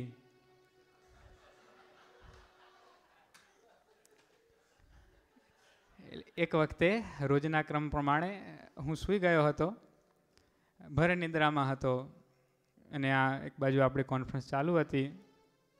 ત્યારે અચાનક ભગવાને મને કેવળ 10 સેકન્ડ માટે જગાડ્યો. અને આમ તો ઊંઘમાં જ હતો, પણ જે વાત થતી હતી તે કાને પડી. કિરીટ અંકલ વાત કરતા હતા કે સત્સંગીને વચનામૃત વાંચવું પડે એટલે વાંચવાનું, વચનામૃત વાંચવાનો તો શોખ હોવો જોઈએ. તો આટલી વાત એ વખતે સાંભળી, ઊંઘમાં જ હતો એટલે કાંઈ એ વખતે તો વિચાર થયો નહીં. પણ જ્યારે ઉઠ્યો ત્યારે સૌ પ્રથમ આ વિચાર થયો, અને આ વાતને વિચારી ત્યારે મજો થઈ ગયો.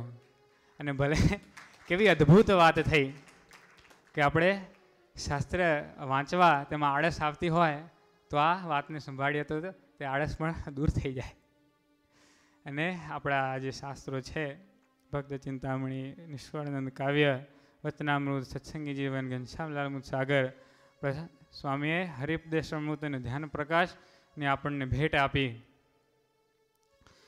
તો આવા શાસ્ત્રો તે આપણે વાંચવા પડે એટલે વાંચવાનો શોખ હોવો જોઈએ. તો આવી ન ભૂતો ન ભવિષ્યતી એવી વાતો આપણા સત્સંગમાં થાય છે. અતિશય અલૌકિક વાતો આ સત્સંગમાં થાય છે. શાસ્ત્રી સ્વામી જ્યારે છેલ્લી વખતે ન્યુયોર્કમાં આવ્યા ત્યારે એમણે કહ્યું હતું કે તમે બધા છોકરાઓને ગુજરાતી શીખવાડજો, એમાં અમારો રાજીપો છે. તો ભગવાન ગુરુવર્ય, મોટા સંતો ભક્તોનો એમાં જ રાજીપો છે કે આપણને ગુજરાતી યથાર્થ આવડે. તો એ કામ આપણે પહેલાં કરવું જોઈએ. વડતાલમાં વચનામૃત જયંતિનો 20 શતાબ્દી મહોત્સવ થયો ત્યારે શાસ્ત્રી સ્વામીએ વાત કરેલી કે અનંત કોટી બ્રહ્માંડના અધિપતિ પૂર્ણ પુરુષોત્તમ નારાયણ અને અક્ષર મુક્તો તે આ ભૂમંડળ ઉપર પધાર્યા, ગુર્જર ધર્મમાં નિવાસ કરીને રહ્યા, અને ગુજરાતીમાં વાત કરી અને ગુજરાતી ભાષાને ભાગ્યવંતી બનાવી છે. આપણે વિચાર કરીએ કે મુક્તાનંદ સ્વામી, ગોપાળાનંદ સ્વામી, બ્રહ્માનંદ સ્વામી, નિષ્કુળાનંદ સ્વામી, શતાનંદ સ્વામી, શુકાનંદ સ્વામી, વ્યાપકાનંદ સ્વામી, અદ્ભુતાનંદ સ્વામી, પ્રેમાનંદ સ્વામી, વગેરે આપણા મોટા મોટા સંતો, આપણા ગુરુવર્ય સદગુરુ ધ્યાની સ્વામી તથા જીણાભાઈ, શિવલાલભાઈ, ગોવર્ધનભાઈ, દાદા ખાચર, પર્વતભાઈ આદિ મોટા મોટા ભક્તો અને સ્વામિનારાયણ ભગવાન પોતે એ સર્વેએ ગુજરાતીમાં વાત કરેલી છે. જે આપણે ગુજરાતીના શબ્દો અત્યારે બોલીએ છીએ તે શબ્દો એ બધાએ પણ બોલ્યા છે. તેણે કરી અને આપણી ગુજરાતી ભાષામાં એક પ્રકારનું અલૌકિકપણું રહેલું છે. જેણે કરી અને આપણી ભાષા અતિશય મીઠી છે. એટલે જેવો ગુજરાતીમાં ભગવાન ભજવાનો આનંદ આવશે તેવો આનંદ ઇંગ્લિશમાં આવવો તે ઘણો કઠણ છે. તો આટલું સાંભળી અને બધાને એમ તો થતું હશે કે હવે તો નહીં ચાલે.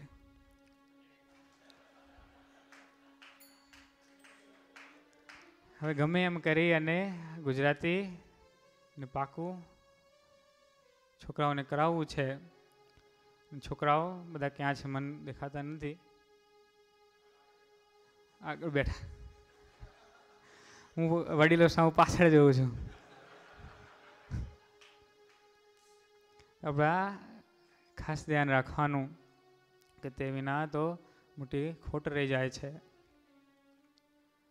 અને તો હવે ગુજરાતી શીખવું છે તો ભાષા શીખવાની રીત તે બે પ્રકારની હોય. એક કાચી રીત હોય અને એક પાકી રીત. તો કાચી રીત કઈ?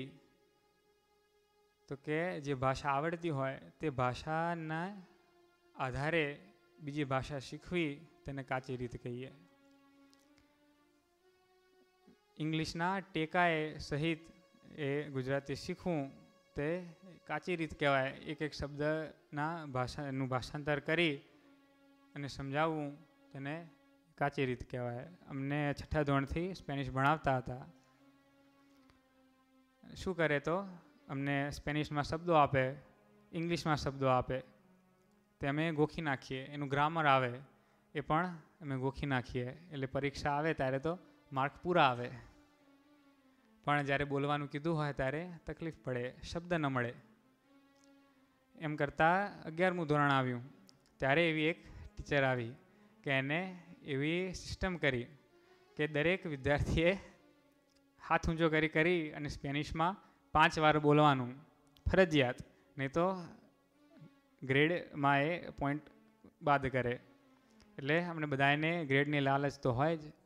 અને બધાને બધાએ એમ જાણ્યું કે આ જો આમ નહીં કરીએ તો છૂટકો જ નથી, ક્લાસ ફેલ થઈશું.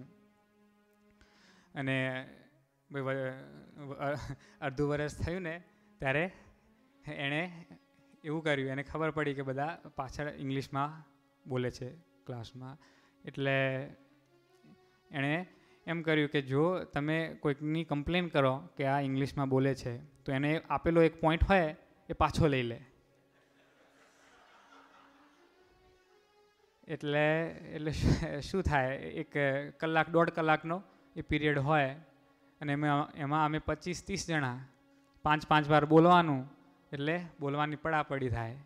બધા એને એમ થાય કે હું બોલું. અને એ ક્લાસ અમને કાંઈ રોજ હોય નહીં, એક એવરી અધર ડે હોય. એટલે અઠવાડિયામાં 3 દિવસ એ ક્લાસ અમારે ભરવાનો થાય. તો 1 વર્ષ એ ટીચર જોડે અમે રહ્યા અને એટલો જ સમય અમે સ્પેનિશ પાછળ આપ્યો. ઘેર જઈને તો કોઈ સ્પેનિશમાં બોલતું નહોતું. પણ તોય એમ થયું એ વર્ષ જ્યારે પત્યું ત્યારે કે હવે ઇંગ્લિશના ટેકા વિના થોડું સ્પેનિશ બોલી શકીએ છીએ. એમ વિચાર નથી કરવો પડતો ઇંગ્લિશમાં પહેલાં કે આવું બોલવું છે અને પછી એનું ભાષાંતર નથી કરવું પડતું મનમાં. એટલે તો સાચી ગુજરાતી શીખવાની રીત કઈ થઈ?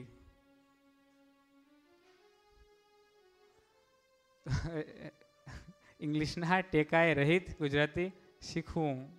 આપણે બીજું દ્રષ્ટાંત છે. જેમ સ્ક્રૂ હોય તેને કશામાં ગાળવો હોય, ટાઈટ કરવો હોય તો એના માટે સ્ક્રૂડ્રાઈવરની જરૂર પડે. બરાબર. પણ હવે સ્ક્રૂ ડ્રાઈવર તે સ્ક્રૂ કરતાં બહુ જાડું હોય કે બહુ પતલું હોય તો કામ લાગે નહીં. એના માપનું સ્ક્રૂ ડ્રાઈવર જોઈએ. એટલે સત્સંગરૂપી સ્ક્રૂ તેના માપનું સ્ક્રૂ ડ્રાઈવર તે ગુજરાતી છે. તે જેને જ્યારે ગુજરાતી આપણે સત્સંગમાં વાપરીશું તો જાજો લાભ થશે. કે અને ઇંગ્લિશ રૂપી જે સ્ક્રૂ ડ્રાઈવર છે તે જરીક પતલું છે. એટલે આપણે વિચાર કરીએ કે પતલું સ્ક્રૂ ડ્રાઈવર હોય તે સ્ક્રૂમાં નાખીએ અને ફેરવીએ તો શું થાય? સ્ક્રૂ ફરફર કરે, સ્ક્રૂ ડ્રાઈવર ફરફર કરે સ્ક્રૂની અંદર, પણ સ્ક્રૂ ટાઈટ થાય નહીં. એમ આપણે ઇંગ્લિશમાં તો બધા બહુ મહેનત કરીએ છીએ, પણ મહેનત પ્રમાણે ફળ મળતું ના હોય ને એમ લાગે. જેમ ખોદવાનું કામ કરવું હોય તો પાવડાની જરૂર પડે. ચમચી લઈને મંડે તો કેવી રીતે એનો મેર પડે. તેવી જ રીતે જમતી વખતે પાવડો તે દુઃખરૂપ છે, એના માટે તો ચમચી જોઈએ. એટલે જે ઇંગ્લિશ રૂપી સ્ક્રૂડ્રાઈવર છે તે આપણે વિદેશમાં રહીએ છીએ તો આપણને જરૂર પડશે જ. આપણે વિદ્યાભ્યાસ કરીએ છીએ, આ વિદેશમાં રહીએ છીએ તો વ્યવહાર માટે એ ઇંગ્લિશ રૂપી સ્ક્રૂડ્રાઈવરની જરૂર પડશે જ. બરાબર. પણ આ સત્સંગમાં તો આપણે આ ગુજરાતી સ્ક્રૂડ્રાઈવર વાપરવું છે. તેઓ બધા ખરો મનનો ઈશક કરજો. કારણ કે બુદ્ધિવાન હોય તે ખોટા સાધન લઈને મંડે નહીં. એ તો સાચું સાધન તેને લઈ અને કામ કરે. તો આ ગુજરાતી શીખવાની જે સાચી રીત તેને બધા ધ્યાનમાં લેજો. એક જ રસ્તો છે ટૂંકમાં, વધારે ને વધારે ગુજરાતીમાં બોલવું. અને એમ વધારે ને વધારે બોલશું તો પછી શબ્દ પણ મળી રહે છે. શરૂઆતમાં મૂંઝવણ થશે, પણ એ મૂંઝવણથી કાંઈ નાસીપાસ થવું નહીં. અને ભગવાનનો અને ગુરુનો તો એમાં જ રાજીપો છે. અને ભગવાન અને ગુરુના આપણા આશીર્વાદ છે જ. આપણે એમ જાણવું કે એ આપણા ઉપર અતિશય રાજી થશે. ને જાણી અને આપણે ગુજરાતી ગમે એમ કરી અને પાકું કરવું જ છે. છોકરાઓ હોય તો એમનું મુખ્ય કામ તે ભણવાનું હોય. પણ આપણે વિચાર કરીએ કે આપણે અનંત કોટી જન્મ ધરી આવ્યા છીએ તે શું એન્જિનિયર આપણે નહીં બન્યા હોઈએ, ડૉક્ટર નહીં બન્યા હોઈએ, કોમ્પ્યુટર સાયન્ટિસ્ટ નહીં બન્યા હોઈએ, કેટલી વાર બન્યા હોઈશું. તો એ જે એન્જિનિયરનું પદ, ડૉક્ટરનું પદ તે કાંઈ દુર્લભ નથી. દુર્લભ તો ભક્તપણું છે. અને ભક્તપણું આપણને દુર્લભ છે. અને પહેલાં વાત કરી એમ ભાષા વિનાનો ભક્ત તે શોભે નહીં. માટે આપણે આ ખોટ રહી જાય તે તો ચાલે જ નહીં. અને ભણવામાં તો ખબર કેવું હોય. મહારાજ અયોધ્યામાં હતા અને દાદા પાસેથી વિદ્યાભ્યાસ મહારાજે કર્યો. થોડા દિવસમાં મહારાજ સમગ્ર વિદ્યા ભણી ગયા.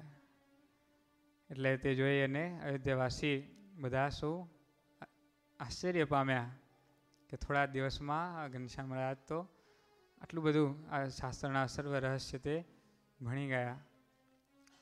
તો તે એ તરંગના એની છેલ્લી લીટી ભૂમાનંદ સ્વામી લખે, દેવ મનુષ્ય ગાંધર્વ ગણે થોડા દિવસ માતે શું ભણે, વેદ વિદ્યાને જેનો આધાર તેને ભણતા કેટલી વાર. તો સર્વ વિદ્યા છે તેને આપણા ભગવાનનો આધાર છે. તો એ ભગવાનને આપણે ભેળા રાખ્યા હોય તો આપણે ભણતા કેટલી વાર. થોડી જ મહેનતે બહુ સારી વિદ્યા પ્રાપ્ત થાય. માટે સૌએ મનમાં એવો ખરો ઈશક કરવો કે હવે તો ગુજરાતી શીખવું જ છે. કરોડ કામ બગાડી અને પણ ગુજરાતી શીખવા જેવું છે.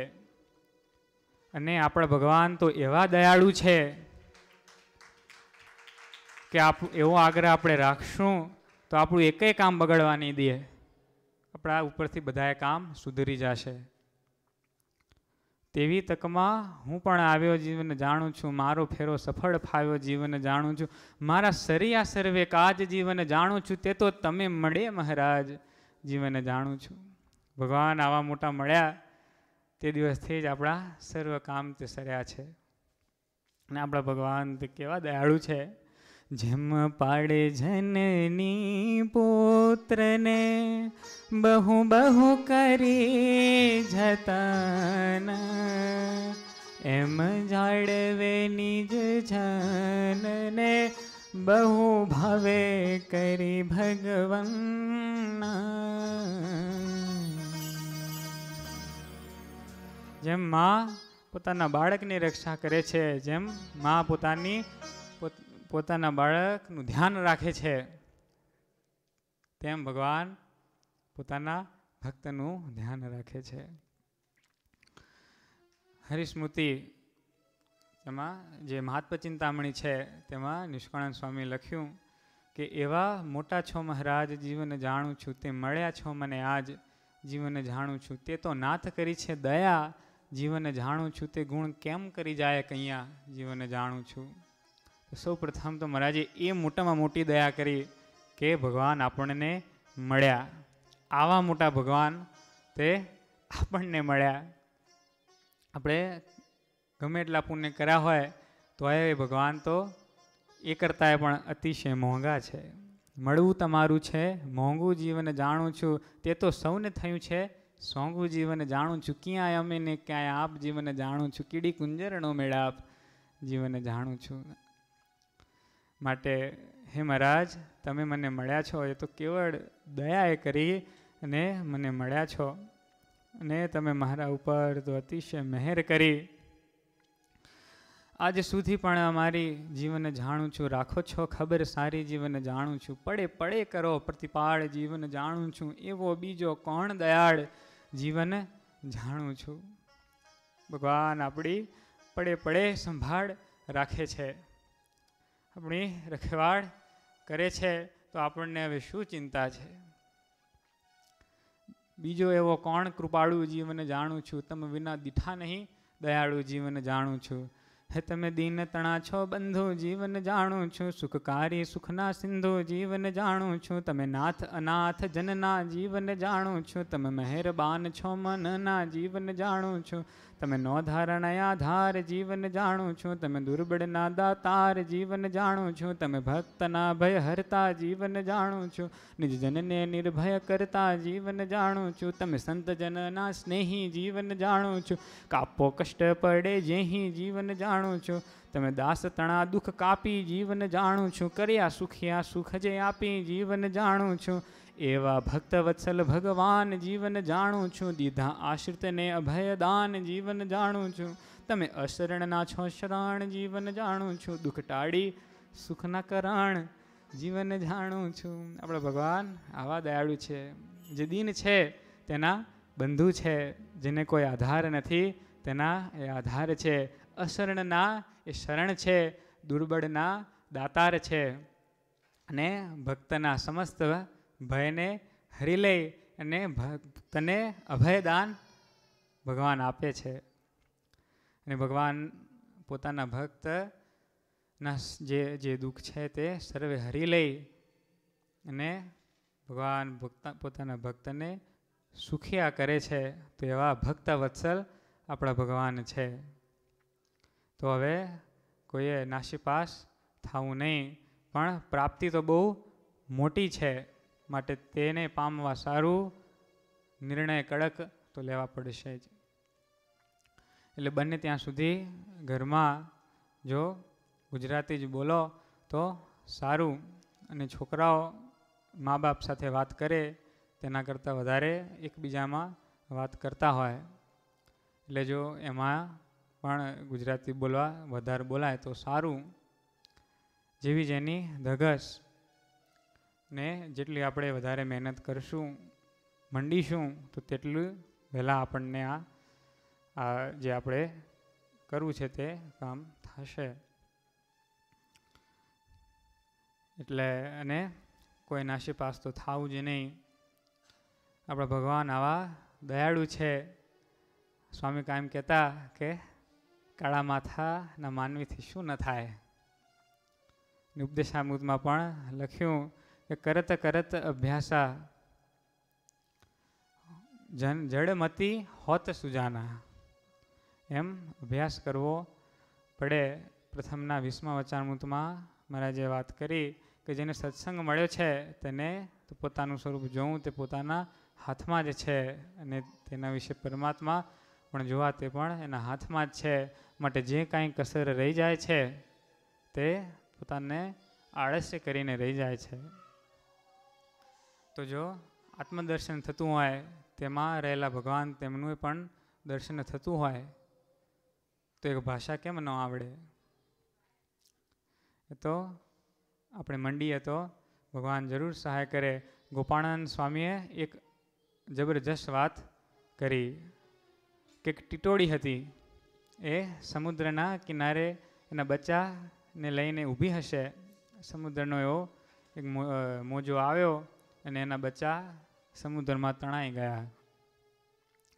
અને એટલે એ ટીટોળી તે સમુદ્ર ઉપર વેર લેવા સારું તે પોતાની ચાંચમાં પાણી ભરી ભરી અને સમુદ્રને ખાલી કરવા માંડી.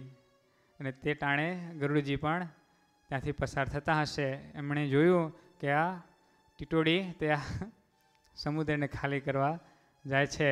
તો એ ગરુડજી એની ઉપર કૃપા કરી અને એના કામમાં એ ભેગા પડ્યા. એ પણ એમ કરવા માંડ્યા. તો તરત જ સમુદ્ર મૂર્તિમાન થઈ અને ટીટોળીના બચ્ચા લઈ અને બહાર આવ્યા. તો ગોપાળાનંદ સ્વામી કહે કે જો ટીટોળી મંડી તો ગરુડે સહાય કરી.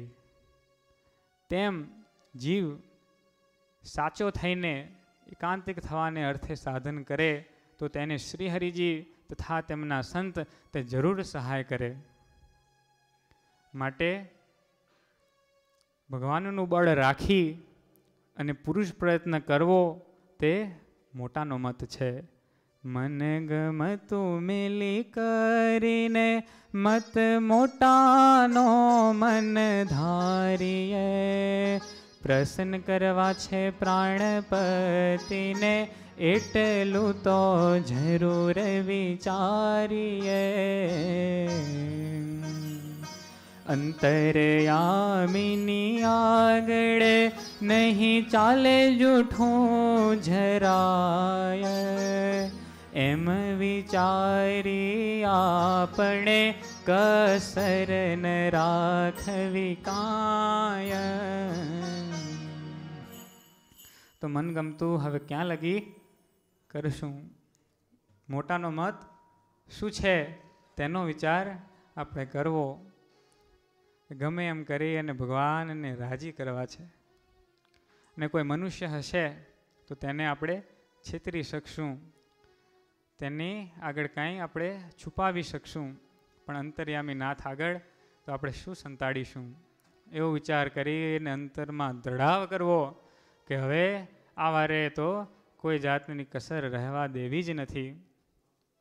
ભગવાન પણ વચનામૃતમાં કહે કે તમે બધા અમારા કહેવાઓ છો માટે તમારા કોઈનામાં કસર રહેવા જ દેવી નથી. પણ તમે બધાએ સુધા સાવધાન રહેજો અને ગાફલાઈ રાખશો નહીં. માટે હવે આપણે ગાફલાઈ રાખવી નથી. એવો બધા પોતપોતાના અંતરમાં એવો દ્રઢાવ કરજો તો આપણે બહુ મોટો લાભ થશે. અને આ વાત કરી છે તે આપ સર્વેને ખરા અર્થમાં પોતાના જાણી અને કરી છે. જે છોકરાઓ આગ્રહ રાખી અને ગુજરાતી શીખવાનો અભ્યાસ કરશે તેના ઉપર ભગવાન અને ગુરુવર્ય તે અઢળક ઢળશે. અને ભગવાન અને ગુરુવર્યની પ્રસન્નતાના બળથી એમને કાંઈ દુર્લભ રહેશે નહીં પણ સર્વ અર્થ સુલભ થશે. માટે આ વાતને મીઠી ટકોર સમજવી હોય તોય ભલે અને આશીર્વાદ રૂપ સમજવી હોય તોય ભલે.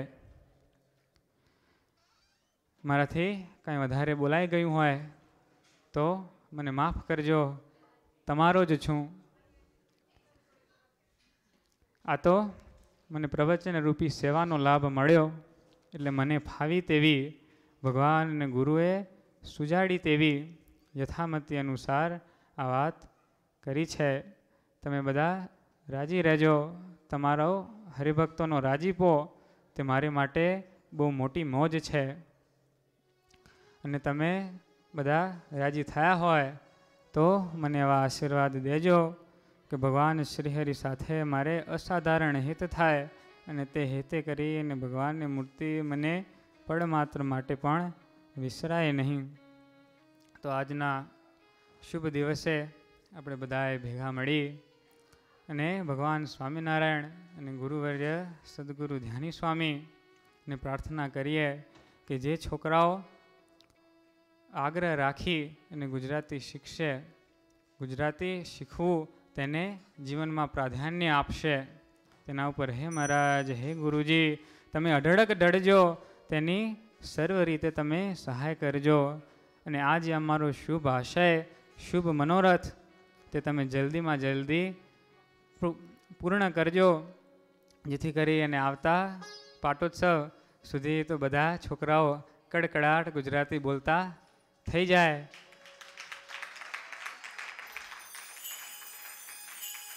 અને તેણે કરી અને જેમ વસંતમાં પુષ્પ ખીલે તેમ આપણો સત્સંગ તે અતિશય વિશેષ ને વિશેષ શોભી ઉઠે.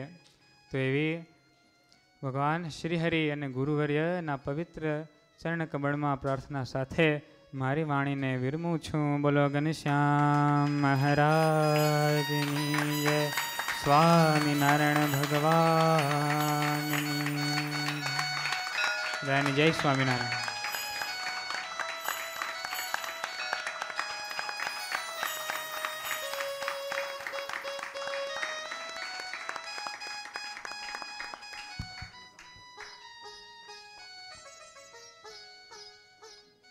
It's going to be a little ironic. I'm going to give the rest of my speech in English, even though Gujarati is very important. When you look at their culture at a surface level, Gujarati is the root. But without Gujarati, we wouldn't be able to look through our history or our literature or even our religion through the lens that it was intended to. Language was built around culture. Language wasn't created first and then culture wasn't created afterwards. You have our culture that comes first and then our language is accommodating that culture. We have words in each culture that you don't see in any other dictionary. And why is that? Because certain things we just don't do in other cultures. We have Rasa and Garba. You have that anywhere else? No, that's only Gujaratis, right? The same thing, our culture is different, and because of that, the diction that we use, the literature, even a lot of the phrases that we use are short.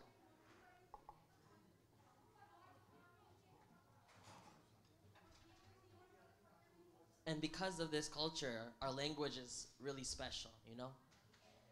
My dad always tells me that there are so many words in Gujarati that not only cannot be directly translated, but unlike English, words that only have definitions or just feelings, some words in our language can convey both meaning, feeling, and importance.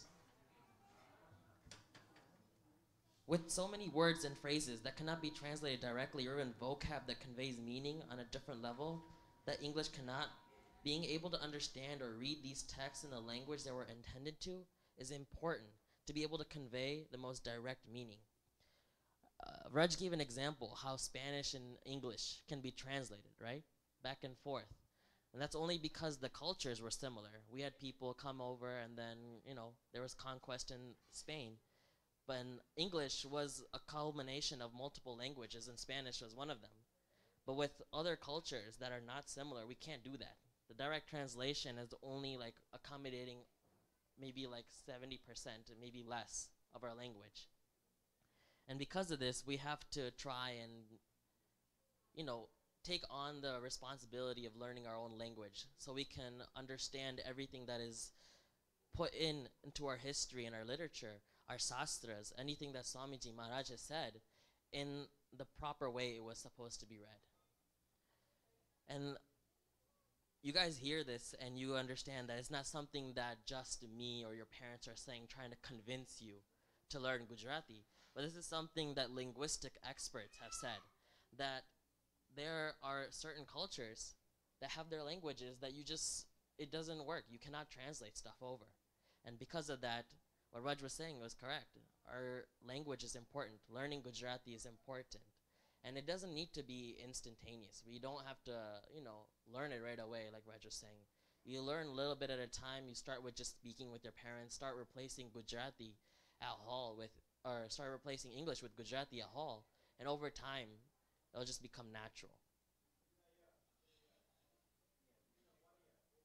Yeah, we have 1 year, right? Raj gave us a timeline. We have until next Patotsave. And all the speeches that we had this year, we're going to do them again better, but in Gujarati.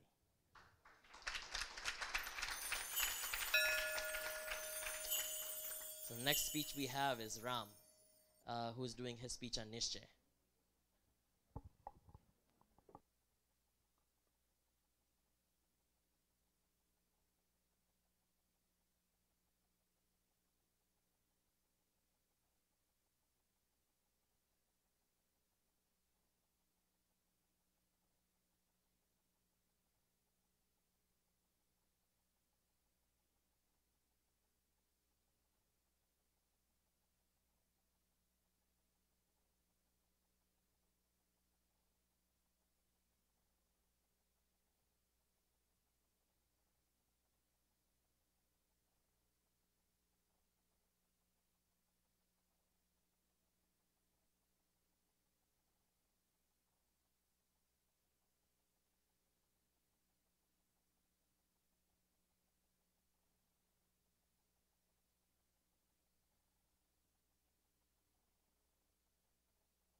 Sajan Swami Maharaj, Jani Jai, G.M.S.M. Unfortunately, my speech will also be in English. Next year. Okay, so I will be talking about Niche Day. I'll be talking about how to get it, what it is, and what are the benefits and difficulties of it. So to start, what is Niche Day?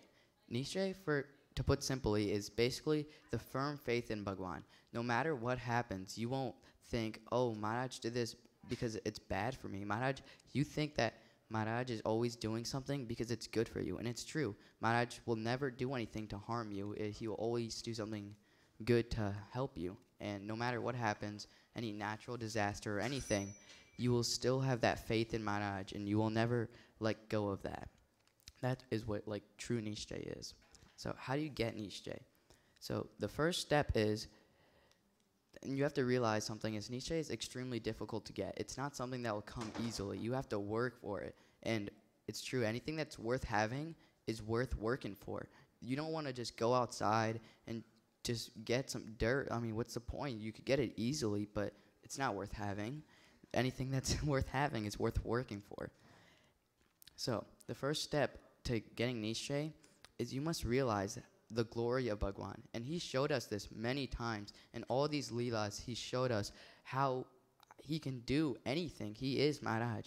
And you have to realize that Maharaj can bring you so much more happiness than anybody else or anything in this world. Like even 1/100th of Maharaj's hair will bring you more happiness than anything in this world. It will bring you more happiness than money, bring you more happiness than any type of food or anything in this world.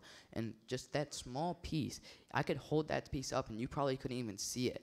But if you had that piece of hair, they'll bring you more happiness than you can ever imagine. Another step is you must see Bhagwan in the eyes of Bhagwan. And what this means, and Bhagwan explains this in Gajrapatham 51, is everything, if you were to look through earth, in the eyes of earth, everything is made of earth. Like this mic I'm talking through, these walls, this floor, everything is made of this earth. And basically, Maharaj goes on to explain about water and the fire, how everything in the eyes of fire or water is basically fire or water. And then he goes on to Akash, which is space. Nothing can be bigger than space. It's infinite. It just keeps going. But then he says, look, like if you were to look in space, everything is in it. But then if you were to look in the eyes of Bhagwan, Bhagwan created that space. What can be bigger than space?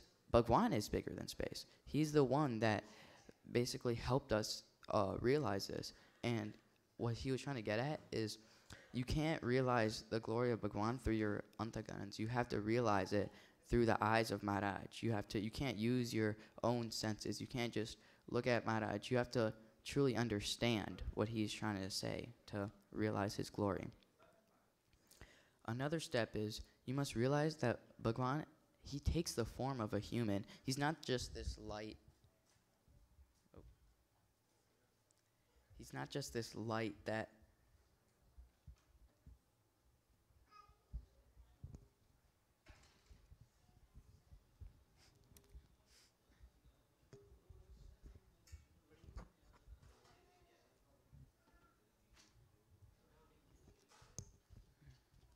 you have to realize that Maharaj just isn't this light, but he's like more than that. He takes the form of a human, and he even says anyone that thinks that anyone that thinks that he's just light is considered a fool. And even though he gives off this like luminous and amazing light, he like this light that he shows is like the light of life, and basically like you have to realize that he like this light he gives off is brighter than like 1,000,000 suns, and it's extremely blissful. Like you'll see it, and if you were in its presence, you would feel such peace. It would just be like the best thing in the world.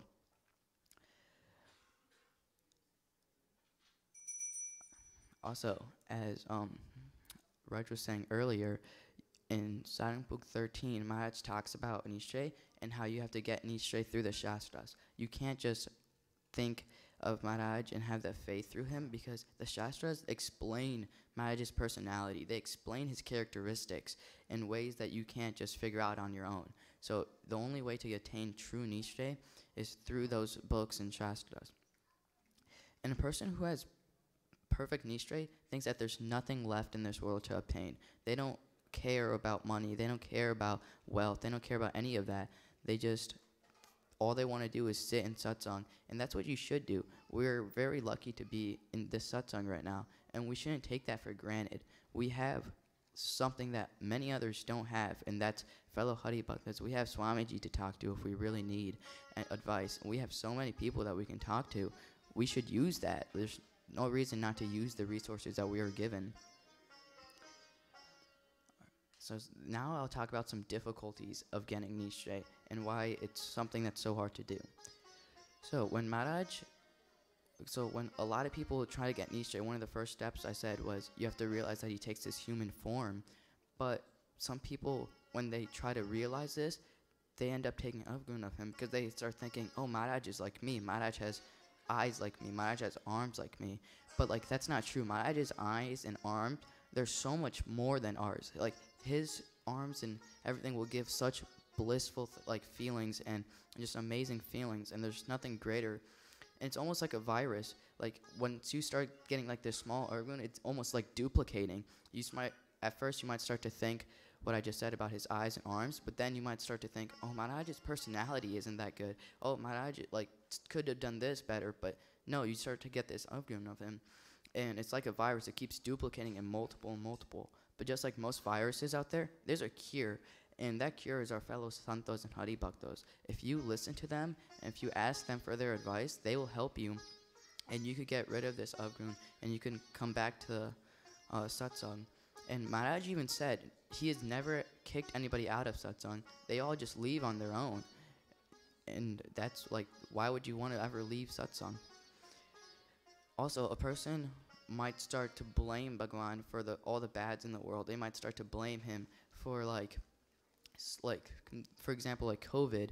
They might start to say, oh, why would Maharaj do such a thing? Why would Maharaj cause this hurricane? But Maharaj is Antaganan. He knows everything. He knows what's good for us. So there's no point of saying, are these bad thoughts happening and all these bad things? Maharaj knows what he's doing, and you shouldn't have these thoughts because in the future, like, maybe it could have been good for you. Maybe there's something worse that could have happened, and Maharaj prevented that. And a good way of thinking is, every time something good happens, you should just think, Maharaj did that. Like yesterday, it was storming so badly, the roads were really bad, it was raining, and today on this Patotsave, Maharaj gave us this beautiful day outside. It's amazing and sunny and perfect outside. And Maharaj has granted us so many opportunities in this world. We're just extremely lucky to have him. And every time something good happens, we should think of that. We shouldn't take this for granted. And Avgun is one of the biggest reasons why people fall from satsang, and this is why we should try and keep things like our greed and our anger and ego in check, because there's no point of having this anger, because why would you, this is our family, why would you get mad at your own brothers or sisters? This satsang is our family. There's no reason to be upset at someone else or disappointed that someone did something or attention.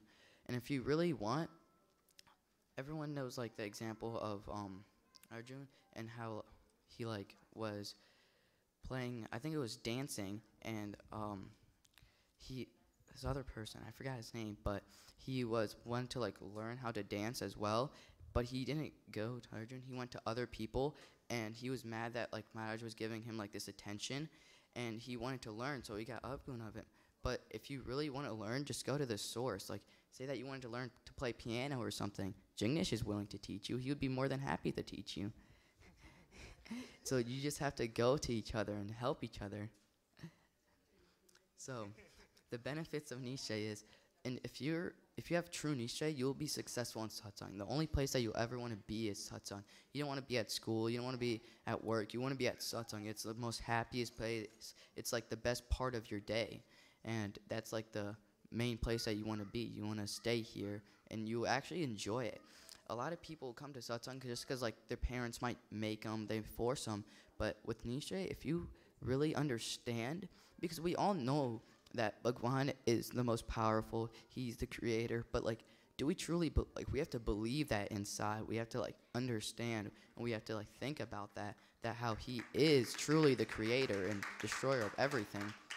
And once we have this understanding, we'll really enjoy satsang. You'll want to be here. You'll want to do dhun. You'll want to sing bhajans. You want to give these presentations. And also, once you have perfect Nischay and you obtained it through the Shastras, you'll have it forever. There's nothing that you can do to lose this Nischay. If you have true Nischay, you'll have it forever. And having this Nischay will also make you feel like you're accomplished. You'll have nothing else in this world to obtain.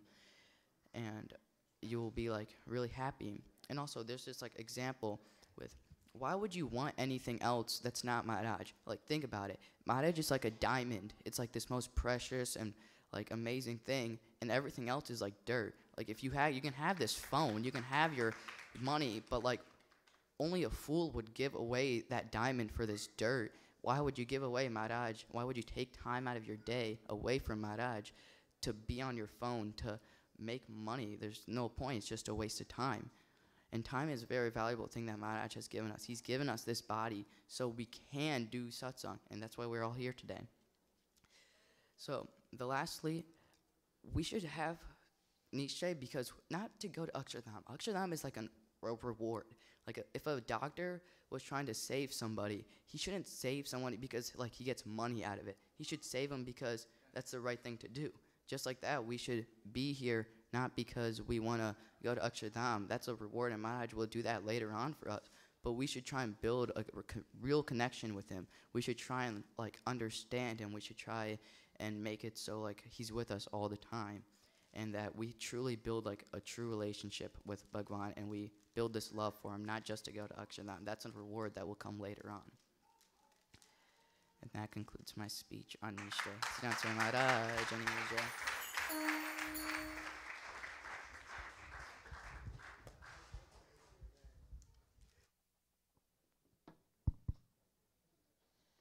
One 100th of a body hair of Maharaj can be equal to how much sukh? More than the entire world combined. anything you can think of. 1/100th of a hair is equal to that. So let's go back to Purva's speech. If you're doing dhyan and you're focusing only on that 1/100th and then you fall asleep, imagine how much sukh you'll have. 10 hours of dhyan of just that 1/100th of a hair. You're going to have so much sukh. Nishtay is the fundamental of satsang. And without the firm faith and blind love in Bhagwan, you cannot attain vritti or vairagya. One of the best ways to attain nishtay is through jnana or knowledge. The more we understand the greatness of Maharaj and the full potential of what he is and what he can do, only then the nishtay will follow. Maharaj said in Gada Pratham 18 that the indriyas will enhance that which what it takes in. If we see, taste, feel, smell, and hear only kusang, then that's what will prevail. Only kusang will then be amplified by our antkarans and our indriyas. However, the indriyas must be controlled and focused only on Maharaj. The only fault of the antakarans is the satisfaction that it harbors, due to either the power of its nishtay in Bhagwan or the strength derived from the knowledge of the Atma. Due to this satisfaction, a person feels, I have found Bhagwan, and so I have nothing left to do. If jnana can lead to nishtay, then a person can attain both by seeking of knowledge of Bhagwan. Maharaj said if one gains both jnana and the nishtay, then the person has found Bhagwan and they have nothing left to do. You're complete, that's it. If you can have nishtay in Bhagwan and through that nishtay, or if you can have jnana and through that jnana attain nishtay, Maharaj himself said there's nothing left to do. That's it. You have everything that you need in order to succeed in satsang. In Garapratam 51, Puranand Swami asked, all the indriyas and antakarans are mayik. However, Bhagwan is beyond maya. So how can one develop nishtay in Bhagwan through the mayik antakarans? Maharaj explained that the way we see things and we perceive them depend on the lens that we look through them. The cause, if one looks from the perspective of Purushottam Bhagwan, then the cause of all, then nothing else appears to exist except Purushottam Bhagwan. Similarly, the nishtay in Bhagwan can only be developed through Bhagwan, but it is not possible through the mayik indriyas and the antakarans. Instead, we need to take our mayik indriyas and then control them to be focused solely on Bhagwan. We're going to take a little break and we're going to do thar, and after thar we're going to resume with Pujan's speech on the necessities of going to Mandir. Insha Maharaj Jai.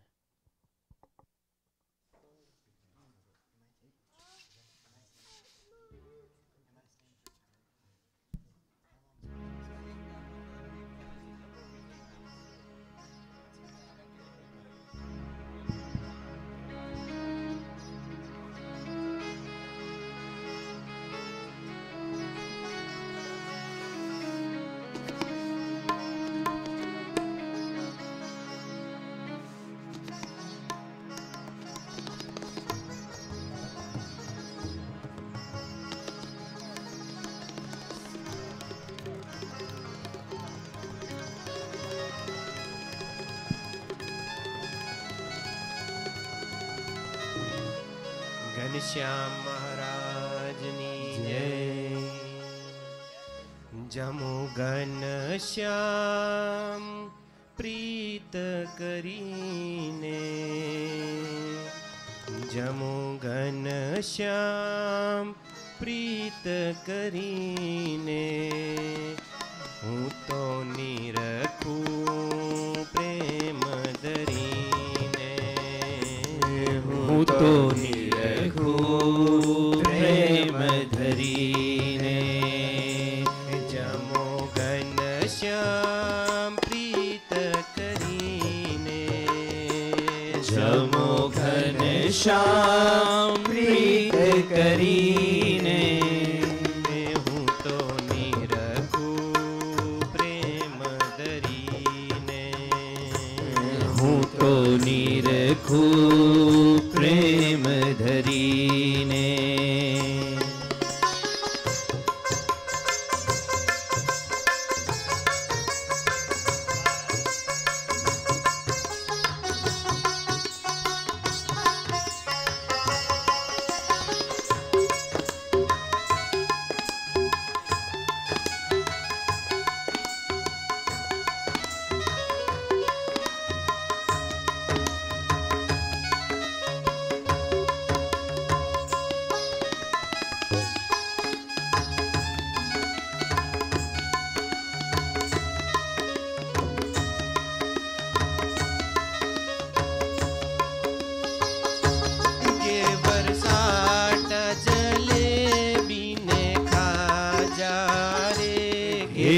साटा जलेबी ने खा जा रे बर्फी पेंडा पतासा जा जा रे बर्फी पेंडा पतासा जा जा रे वड़ी ने भजिया ताजा रे वड़ी ने भजिया ताजा रे हूँ तो नहीं रखूँ प्रेम दरीने हूँ तो नहीं रखूँ प्रेम दरीने मालपूड़ा शीरो से वैया रे मालपूड़ा शीरो से वैया रे बीरंज हरी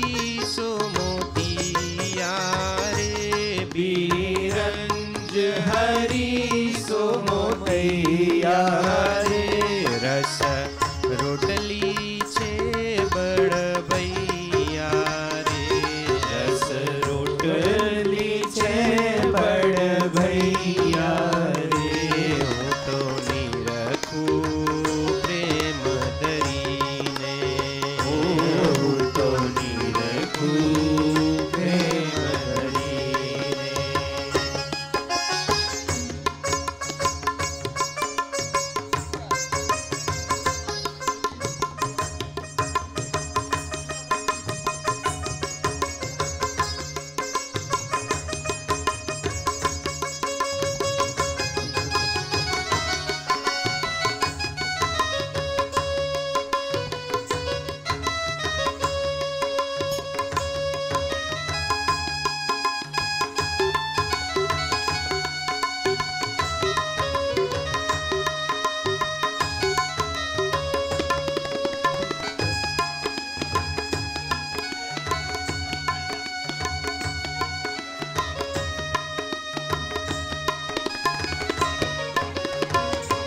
दूध पाक पूरी कंसार रे दूध पाक पूरी कंसार रे केड़ा पोड़ी ने सेव छे सार रे केड़ा पोड़ी ने सेव छे सार रे नरम दाળ વડાને સુખકાર રે નરમ દાળ વડાને સુખકાર રે હું તો નહીં રખું પ્રેમ ધરીને હું તો નહીં રખું પ્રેમ ધરીને કઢી વડી કરી છે પ્યારી રે કઢી વડી કરી છે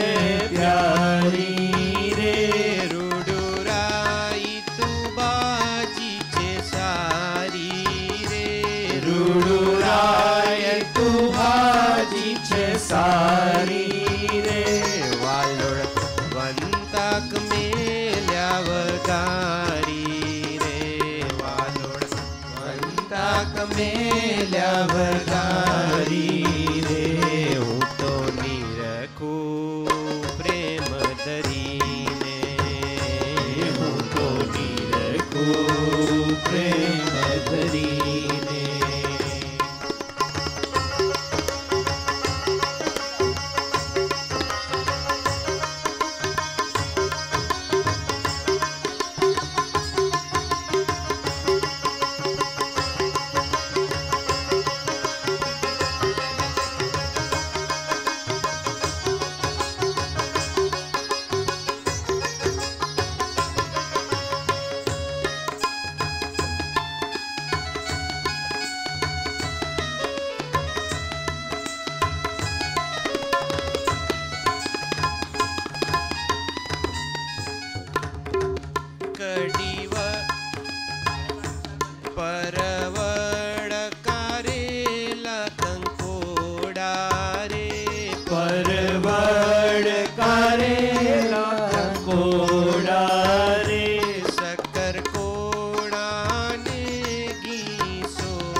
ગોળ કેરી આદિ અથાણું રે ભાતગી સાકર દૂધ ઘણું રે ભાતગી સાકર દૂધ ઘણું રે ટાડું ઝડપિયો ગેલા તણું રે ટાડું ઝડપી જો ગેલા તણું રે હું તો નિરગુ પ્રેમ કરીને હું તો નિરગુ પ્રેમ કરીને જમો ઘન શ્યામ પ્રીત કરીને જમો ઘન શ્યામ પ્રીત કરીને હું તો નિરખું પ્રેમ કરીને હું તો નિરખું પ્રેમ કરીને હું તો નિરખું પ્રેમ કરીને હું તો નિરખું પ્રેમ કરીને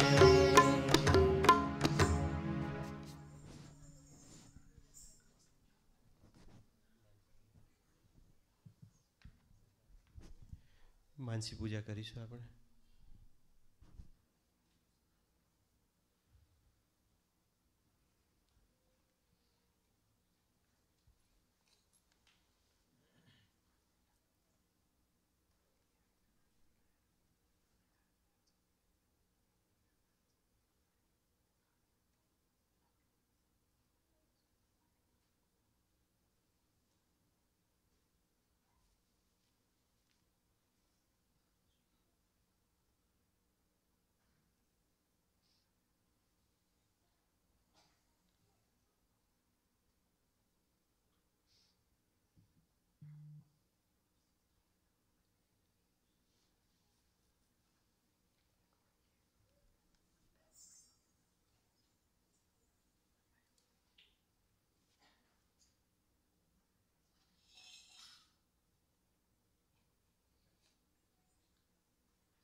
જમી ચડું કર્યું સુખ પાય રે જમી ચડું કર્યું સુખ પાય રે લીજે પાન બીડી હરિરાય રે લીજે પાન બીડી હરિરાય રે મંજુ કેશાનંદ નાથ રે મંજુ કેશાનંદ નાથ રે હું તો નિરખું પ્રેમ ધરીને હું તો નિરખું પ્રેમ કરીને જમો ઘનશ્યામ પ્રીત કરીને જમો ઘનશ્યામ પ્રીત કરીને હું તો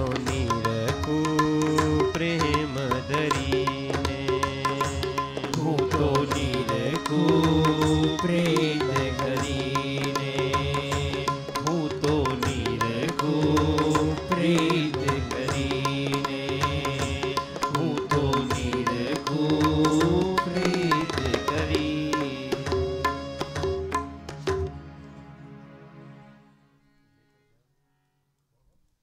લેતા જાઓ રે સાવરિયા બીડી પાન નકી લેતા જાઓ રે સાવરિયા બીડી પાન નકી બીડી પાન નકી મન ભાવન કી બીડી પાન નકી રે મન ભાવન की લેતા જાઓ રે સાવરિયા બીડી પાન નકી लेता जाओ रे सावरिया बीड़ी पान की खा तो चुनो वरी लविंग सुपारी કાથો ચૂનો વાળી લવિંગ સોપારી लच मंगाओ मुल्तान की लेता जाओ रे सावरिया बीड़ी पान की લેતા જાઓ રે સાવરિયા બીડી પાન નકી एक एक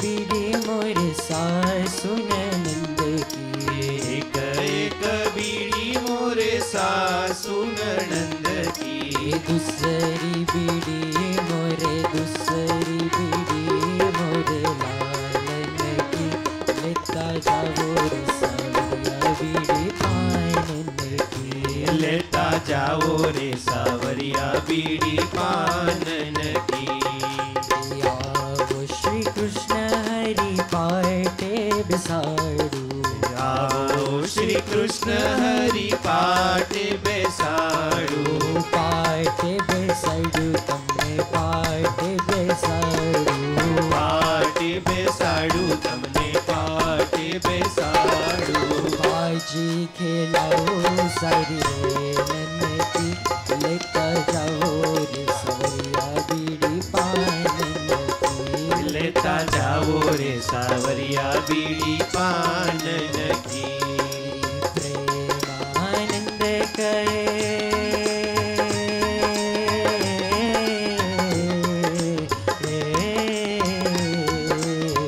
प्रेमानंद करे आपको प्रसादी પ્રેમાનંદ કહે આપો પ્રસાદી आपको प्रसादी हमने आपको प्रसादी આપો પ્રસાદી અમને આપો પ્રસાદી रेटलिया रज तुर दासन की लेता जाओ रे सावरिया बीड़ी पान की લેતા જાઓ રે સાવરિયા બીડી પાન નકી लेता जाओ रे सावरिया बीड़ी पान की લેતા જાઓ રે સાવરિયા બીડી પાન નકી लेता जाओ रे सावरिया बीड़ी पान की जानिंद स्वामी महाराज नी जय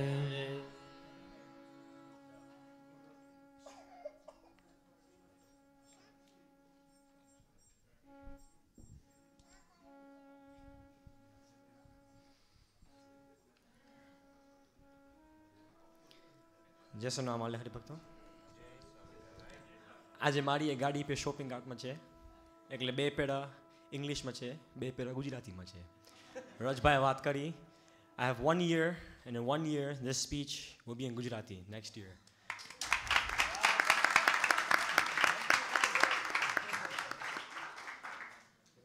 Today I want to talk to you guys about the essence of going to the mandir. We have this nice mandir, and we have all the facilities at this mandir. So as Raj said, Gujarati is important, right? Our sastras are written in Gujarati. So Raj is a living example.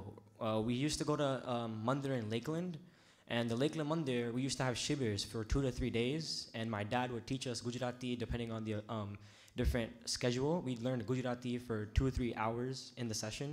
And Raj is he's a living example of the person who took that knowledge, grasped it, and performed. And now he's one of many of us from our satsang that can actually fully read Gujarati and understand what's being said. So that being said, I want to talk to you guys about the necessity, why should we go to a mandir, Besides Maharaj being there, right? Besides Maharaj being there, why should we go to the mandir? Well, in the mandirs we have santos, right? And so if you have santos, you can do sant samagam. And with sant samagam, I have my own experiences I can talk about with sant samagam, right? If you have a problem in life, if you have a couple of problems in life, or you want to talk to someone, you have santos at the mandir, and they can help you get to your problem. So I personally, when I went to India recently, I talked to Bhaktavatsal Swami and C.G. Vasak Swami. And I talked to them. I was like, Swamiji, I'm having a problem, right? My grades were slipping at the moment, right? Because I was falling a little bit behind. And so I was like, Swamiji, how can I keep my vritti in my education, but at the same time balance out satsang and stuff? And he gave me advice. He's like, okay, you balance it out, right? You set a timetable, and I didn't have a timetable at the time, so it helped me out. He gave me a schedule. He's like, do this, wake up at this time, do this, and he gave me a sheet. Wrote it out and told me what to do. And so ever since I've been following that schedule that Swamiji has given to me, my grades have been, I fixed my grades and I've been successful. Now I wanted to talk about the 6 main mandirs that Maharaj made. That Maharaj made, right? These mandirs are made they're man-made mandirs. This mandir, right, is also man-made, but these bricks, they've been laid. There's machinery, right, to build walls. There's scaffolding now.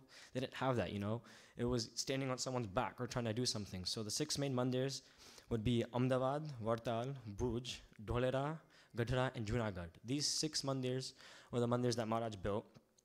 And Maharaj had a goal for these mandirs. So when he built the mandirs, he wanted to construct the mandir and install and establish Maharaj's murti, right? So if Hari Bhaktas come, they can do dhyan, they can do tratak, because the mandir is a peaceful place. You can, going from a house where it's disturbing, right? You have family members, everyone talking to you from everywhere. If you go to a mandir, yes, a house has a mandir, yes. It's the different feeling when you go to an actual mandir than to stay at your house and do dhyan or something. So if you go to the actual mandir, there's other Hari Bhaktas there, like Raj said, there's Vadils there, right? So the Vadils have more experience, they have more advice they can give you on how to perfect, proper doing dhyan or tatak. And so Maharaj's second goal was to establish acharyas. So we have 2 gadis, we have the Ahmedabad Gadi and the Vartal Gadi. And the first 2 acharyas, right, they were the stepping stone for our satsang that we have today. They were the reason that our satsang is divine, and the reason that our satsang is functioning the way it's functioning. The third goal that Bhagwan had was to compose scriptures of our sampradaya. Again, like Raj said, if you know Gujarati, you know how to read the scriptures. Or you can be like me and know how to read half the scriptures, and then half of it you don't know how to read. So we have a couple of amazing scriptures that Santos and Maharaj have composed, such as the Vachramut, the Shikshapatri, and the Satsangi Jivan. So these are rules and regulations of how to live your life on a day-to-day basis. And if you follow these rules, I guarantee you there's no way you can go wrong in doing your life. So now I'm going to read a little bit, and then I'll explain to you guys as I read. The temples are the missions to propagate the divine tenets for ultimate redemption, the resorts for spiritual peace, the educational center to cultivate morale, cultural and victorious, peaceful devotional lives, and the art center for spiritual embodiment. A man, whoever and however great he may be, he cannot worship or meditate calmly in the house. There are too many obstructions and enjoyment and addicts in the house. The necessities and the responsibilities of the house and family members. no doubt all of these will bother him and disturb him. So as it said in the book, and I just said, to do dhyan, you need a quiet environment, and it's just you and Maharaj, right? And in a mandir, you have that. You and Maharaj can have a one-on-one conversation without anyone else bothering you. So that's the essence. That's the great thing about having a hall, right? And there's other people there, they can talk to you. And I wanted to talk about my personal experiences. So me personally, right? I've been to, every time I go to India, the first thing I do is I go to the mandirs, right? The three main mandirs that I go to are the Bhuj Mandir, the Ahmedabad Mandir, and the Vartal Mandir. Sometimes if we have time, we go, far places like Junagadh or somewhere. But mainly, these are the mandirs that I've been to, and every time I go there, I have the best time of my life because there's so much history in these mandirs. The Vartal Mandir, where the Shiksha Patir was written, right? It's a peaceful place, and it's also a place where you can learn. So for someone like me, and you like to learn about history, you can go there, right? And you can learn about the history of how Maharaj lived and what Maharaj did on a day-to-day basis. And if you want to visit Chappaya, right? How many of you guys have been to Chappaya? Not a lot of you guys have been to Chappaya. So Chappaya is the Janmasthana where Maharaj was born, right? He's born there. And if you go there, till this day, there's the mandir here, and there's Narayan Sarovar here. So you can go to Narayan Sarovar, right? Do your pradikshanas, and then at 4 a.m. in the morning, you can take a shower at Narayan Sarovar, and the experience you have there is amazing. Yes, it's early in the morning and you don't want to get up, but it's at 4 o'clock in the morning, and the experience you have there, you can't get anywhere else, because that's where Maharaj did all this lila. And the mandir itself, that's Maharaj's house. You can go inside under the mandir, and Maharaj's ordni is there, where he was sleeping. There's Bhakti Mata, all the dishes that they used to use. Everything is still there from the current time. And then there's the kuo, Bhutya kuo, right next to in the mandir's complex, is on the other side. There's the kuo, where Maharaj did lilas. So if you go to Chappaya, it's a great place. There's there's Chappaya, and you can go to Ayodhya. So I'm pretty sure if you haven't been to Chappaya, you can't really go to Ayodhya. But if you've been to Chappaya or Ayodhya, they both have a lot of lilas that Maharaj has done, and it's a great place. And I have a couple of questions now before I continue. So my first question is, how many of the kids, right? I know they're getting ready for the play, but there's some of you here. So how many of the kids actually go to the mandir and sit with santos and have a one-on-one conversation with them? And me, I'm gonna target you because you're sitting in front of me. Have you ever been to like Kanapa Mandir, right? And have any sant, right? Have you ever had a one-on-one conversation with them? Not in India. So when they come here, have you had a one-on-one with any of the santos? So you have. So you know the experience. So you know the experience that talking to someone that is high in power and high in knowledge, and they can lead you to a better place. We think as youngsters that Sant Samagam isn't for us, and it's for our parents. We think that we have time. We'll do it later, man. I can't be asked, or I can't be bothered right now. But now is the time that we need it, right? Because we're still developing, we're still learning. So if we get the advice now, it helps us later in the future, right? So I can use the example of my dad, right? My dad taught me, that's the reason I can say this, but my dad taught me that every time I go to a mandir, you do darshan of Maharaj, yes, but then you go to the kotad, right, where there's santos, and you always do, darshan of the santos, right? Because you never know when a sant is gonna stop you and give you a few words, and those few words you can hold on to, and it can help you in your life. So, like I talked about with Sijivas Aksami, my dad wasn't there, right? He was doing darshan, and I was doing Danvat, and then I went to do darshan of Swamiji, and Swamiji was like, okay, where are you from? How are you? How long are you here? And I'm like, Swamiji, can you give me a couple of words of advice to help me? I mean, I'm 16, I'm going into adulthood, right? So can you give me some words of advice to help me get through, to get through this hard stage? And I told him, I was like, Swamiji, I'm a sophomore, so in 2 years or in a year now, I'll take my SAT and ACT to get into college admissions. So I asked for Ashirvad, right? Because that's the exam that gives you a yes or no to get into college. So I was like, Swamiji, I need you to help me out here. And I need you to, give me some encouragement, words of encouragement to, keep going and keep pushing no matter what happens. So we think that as youngsters, right? I'll do it later when I get older. And then you don't end up doing it. And then like Rod said, you end up in a wheelchair and someone's pushing you. And then you don't have the time to, actually go to the mandir and do the darshan. So if we don't give it the attention and the priority that it needs, and so we don't get the guidance that we can gain from it, right? So if we were to give the attention and priority that we were supposed to give it to it, I guarantee you that we would be a better person of ourselves. And then I want to talk about again back to temples, right? We have this temple, yes, but coming with the temple, there comes ceremonies, right? So the udghatan. So when there is udghatan, right, the temples are invested by the acharyas, right? So we put the murti in, and then the Maharashi comes, right, and Maharashi does the ceremony. It's a divine ceremony. So I'm pretty sure most of you guys have been part of it. I didn't show up for the first one, so I haven't seen it.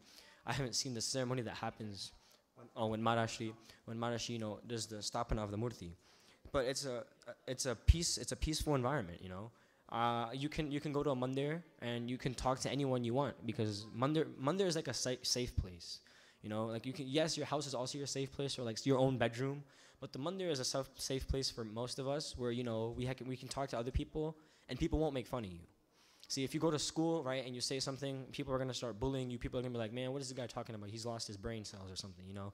But, you know, if you go to a mandir is a safe place. You can talk to someone, you know. You can talk to Varid, and they can help you.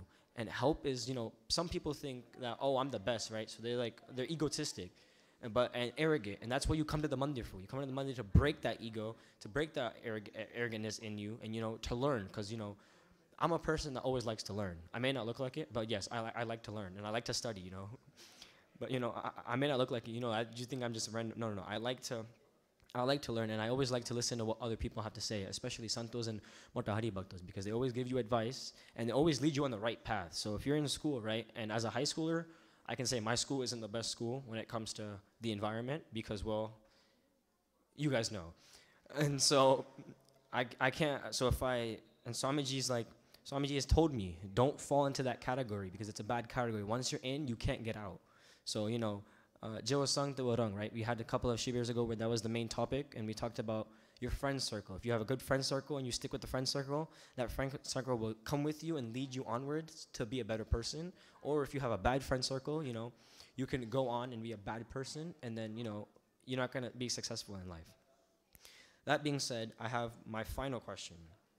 When is the last time you guys did Sant Samagam? So I know we talked about how, have you ever talked to a Sant? You know, have you ever talked to Swamiji or anyone and be like, hi Swamiji, how are you doing? You know, and then he gives you a word of advice. But how many of you guys sat with, I'm gonna ask Abhay, because, you know, Abhay is from the Gurukul. So Abhay, when was the last time you know, talked to one of the Swamis from Ganabha and, you know, had a great conversation with them?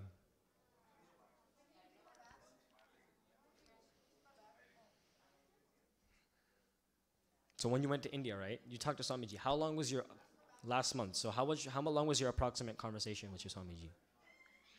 Like an hour, 30 minutes? So Siddharth Bhai, you are like Swamiji's right-hand man, right? You don't do anything without you don't do anything without asking Swamiji, right? So what are your thoughts, right? How can you, from a person's perspective, right? How can you say that talking to Swamiji makes you feel better as a person?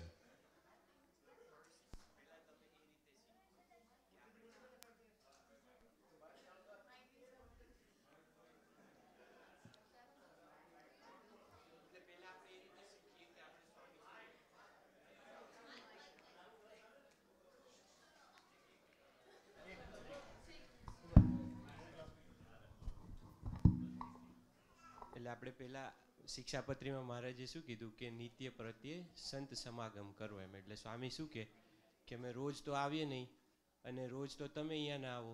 એટલે આપણે પહેલાં આવી રીતે first સંતોને મળીએ તો એમની સાથે આપણે વાતચીત કરીએ તો એમનામાં હેત થાય આપણને. એટલે આપણને હેત થાય એટલે આપણને જે કે એમની વાત આપણને મનાય. પછી અત્યારે આપણે આ જે કરી રહ્યા છીએ, જે મહારાજની વાત કરીએ છીએ, આપ જે મહારાજની વાત કરો છો, જે સ્વામીની વાત કરો છો, એ બધો સંત સમાગમ ગણાઈ જાય. એટલે અત્યારે તમે હું બધા આપણે સંત સમાગમ કરીએ, મહારાજનો સમાગમ કરીએ. એટલે ફર્સ્ટ તમે સ્વામી પાસે જાઓ, એટલે આપણે કોઈ પ્રોબ્લેમ હોય, એઝ યુ સે કે આપણે પ્રોબ્લેમ હોય તો જઈએ, એમ પછી સ્વામીજી આપણને કહે, આપણા પ્રોબ્લેમ સોલ્વ થાય તો આપણને એમાં સેજે હેત થઈ જાય અને પછી એમની વાત મનાય એમ. એટલે So like he said, you know, if you keep in contact with the Santos are always there to help you. So me personally, right, I have a couple of phone numbers of a couple of Santos. So if I'm ever in a predicament, right, or if I'm in a problem, I can just, you know, text them or call them, obviously at an appropriate time. Call them and text them and be like, Swamiji, I'm having this problem, I'm having this issue. Or, you know, just to check up on Swamiji, because at the end of the day, he's there to help us. We're not helping him. Because he has the knowledge and everything, but we're using him to help us. We're not using him, but we're using his advice and knowledge to help us get get through our obstacles, and just to make sure, check up on Swamiji, make sure he's okay. and, and with that being said, mari ninyo vani ne vina mapachu, so Gansham Maharaj Nijay.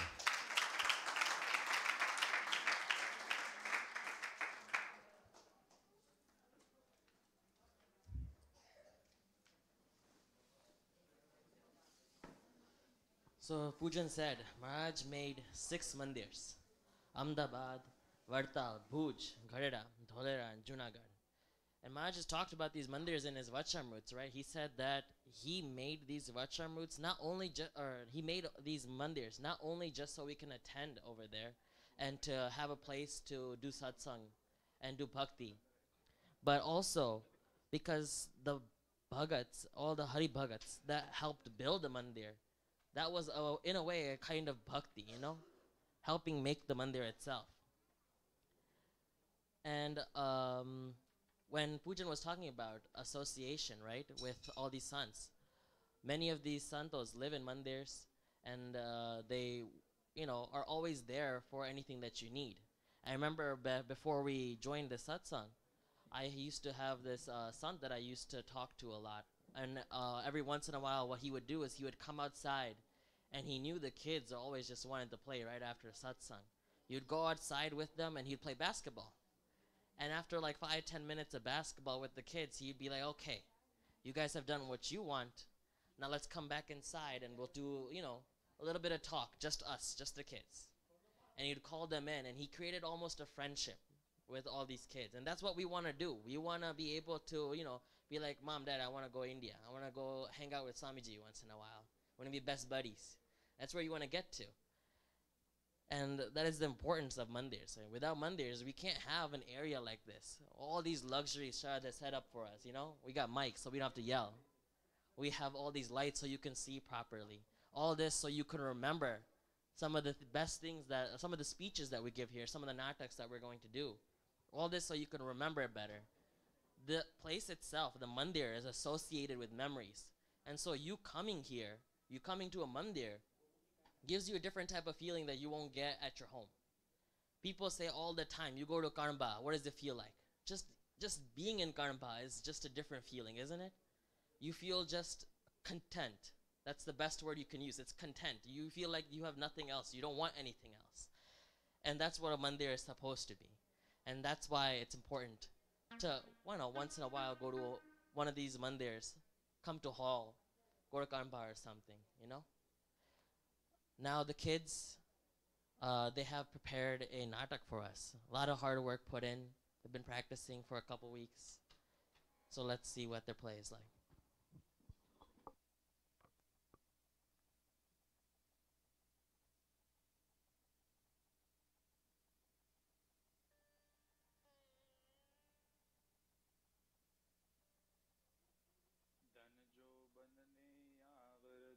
એનો ના કરીએ નિર્દા વીજળીના જબ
ધન જો બનને આવરદા એનો ના કરીએ નિર્દા વીજળીના ઝબકારાની પેઠે જાતા ન લાગે વાર જાતા ન લાગે વાર. ધનનું પણ એવું છે, જુવાની અવસ્થાનું પણ એવું છે.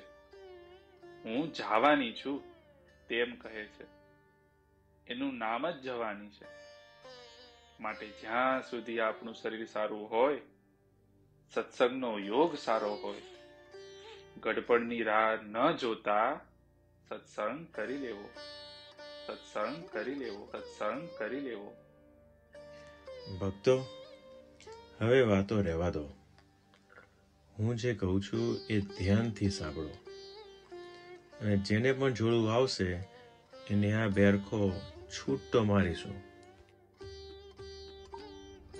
ભરે મહારાજ, તમે જેમ રાજી હોય તેમ કરીશું.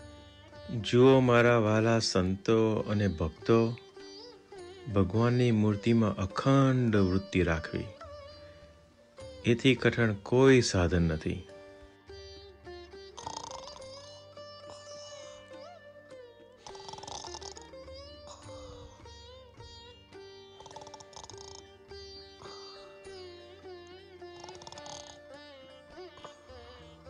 અને જે મનુષ્ય મનની વૃત્તિ ભગવાનના સ્વરૂપમાં અખંડ રાખે છે, તેથી તેનાથી અધિક પ્રાપ્તિ શાસ્ત્રમાં નથી કહી.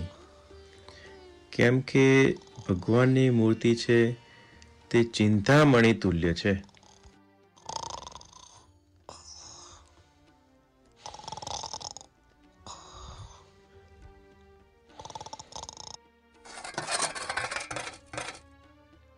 અરે મહારાજ, મને શું કામ તમે બેરખો માર્યો?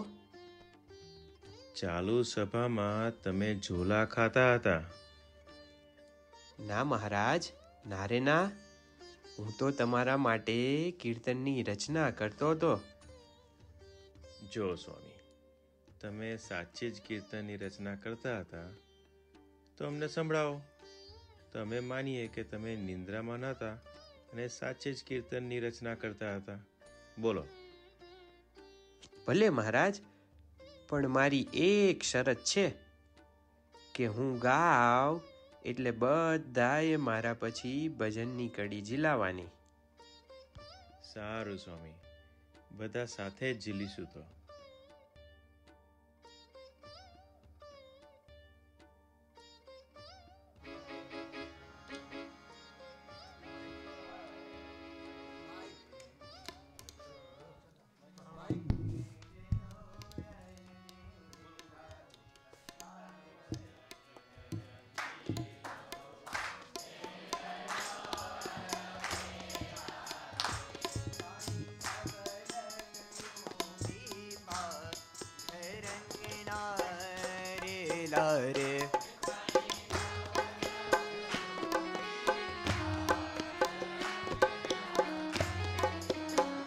शिरे अजब कलंगी शोभती अलबेला रे. शिरे अजब कलंगी शोभती अलबेला रे. हैड़ा मारा ख्याला गरंगना रे लारे. हैड़ा मारा ख्याला तार चटक रंगीलो छेड़ लो यल बेला रे. तार चटक रंगीलो छेड़ लो यल बेला रे. मोलीडू छायो मोतीड़े यल बेला रे. मोलीडू छायो मोतीड़े अलबेला रे. फूलडानी सुंदर फूल रंगना रे लारे. फूलडानी सुंदर फूल रंगना रे लारे. तार चटक रंगीलो छेड़ लारे तार चटक रंगीलो छेड़ लो अलबेला रे घेरे रंगे गूच गुलाब नायल बेला रे घेरे रंगे गूछ गुलाब नायल बेला रे जोई भ्रमर भमे थे घोर रंग नारे लारे जोई भ्रमर भमे ते ढोर रंग नारे लारे तार चटक रंगीलो छेड़ लो यल बेला रे तार चटक रंगीलो छेड़ लो यल बेला रे तारी पाघलड़ीना पेच मायल बेला रे तारी पाघलड़ीना पेच मायल बेला रे मारू चितड़ू थयू चकचूर रंग नारे लारे मारू चितड़ू थयू चकचूर रंग नारे लारे तार चटक रंगीलो छेड़ लो यल बेला रे तार चटक रंगीलो छेड़ लो यल बेला रे ब्रह्मानंद कहे तारी मूर्ति यल बेला रे ब्रह्मानंद कहे तारी मूर्ति यल बेला रे वण डीठे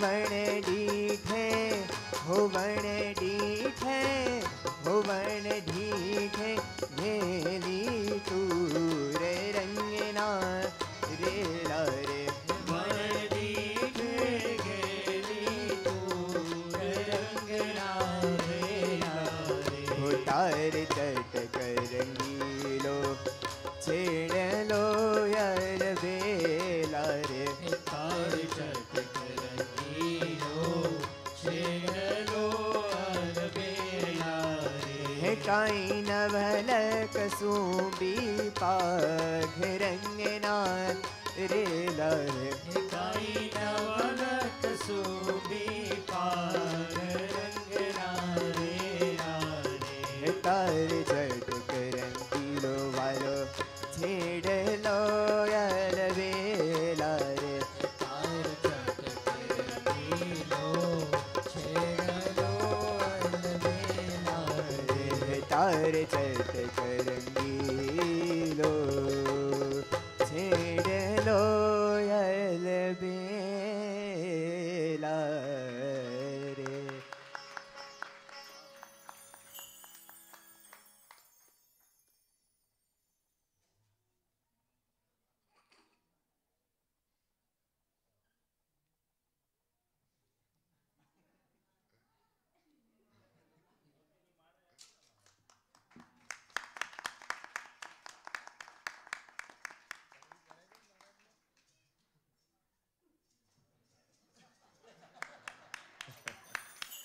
વાહ સ્વામી વાહ, તમે સાચે જ કીર્તનની રચના કરતા હતા. મહારાજ સાચું કહું તો હું તો સૂતો જ હતો, પણ મહારાજ આ તમારા વહાલા મૂળજી બ્રહ્મચારી છે એ તો ક્યારના ઊભા ઊભા ઝોલા ખાય છે, તો એને તો તમે બેરખો નથી માર્યો. જુઓ સ્વામી,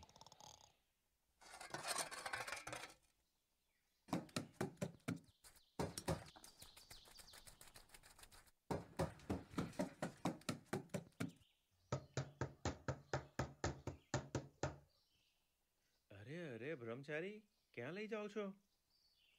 અરે મને માફ કરજો, મને એમ કે આગ લાગી દરબારમાં એટલે તમને બહાર લઈ જતો હતો. જુઓ આ બ્રહ્મચારી, જાગૃત, સુષુપ્ત અને નિંદ્રા સર્વ અવસ્થામાં અમને જ સંભાળી રાખે છે. સારું ભક્તો, હવે અમારે બીજા ગામ જવું છે, તો તમે પણ તમારા ગામે પધારો. જય સચિનાનંદ.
બ્રહ્મચારી, અહીંથી કોઈ બિચારો પસાર થઈ રહ્યો હશે.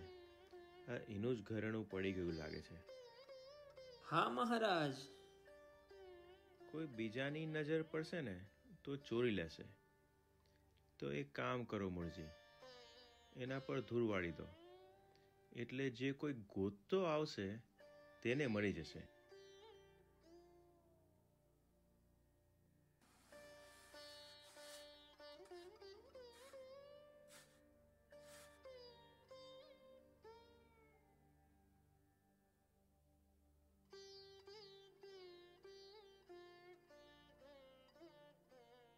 બ્રહ્મચારી, મને તો બહુ જ ભૂખ લાગી છે. હવે મારાથી ચલાય એમ લાગતું નથી. ખાઓ હવે મારો અંગૂઠો. બહુ મોટા દાનેશ્વરના દીકરા થઈને આપી દીધું બધું ચોર લોકોને. મારાથી તો હવે એક ડગલું પણ આગળ નહીં વધાય. એ ગાડાવાળા ભાઈ, આ અમારા મહારાજ ચાલતા ચાલતા થાકી ગયા છે ને પાછા માદા પણ છે. તમારા ગાડામાં બેસાડો તો સારું. હા હા, ચાલો લઈ આવીએ મહારાજને.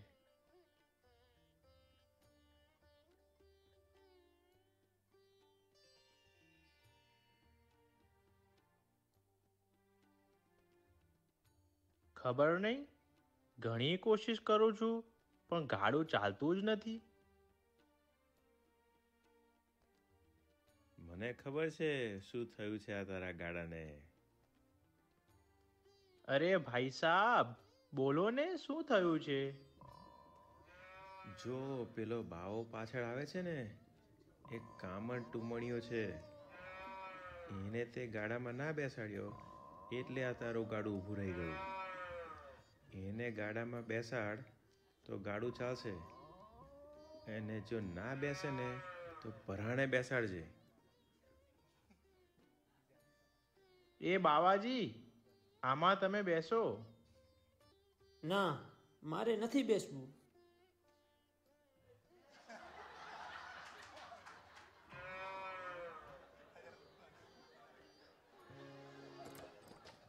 જો મારી વાત સાચી પડી ને?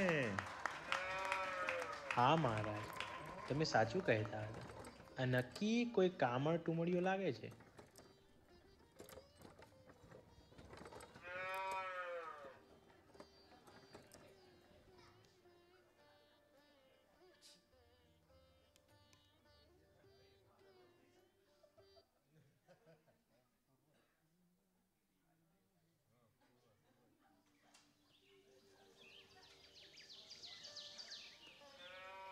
ઓ ભાઈ ઉભા રહો.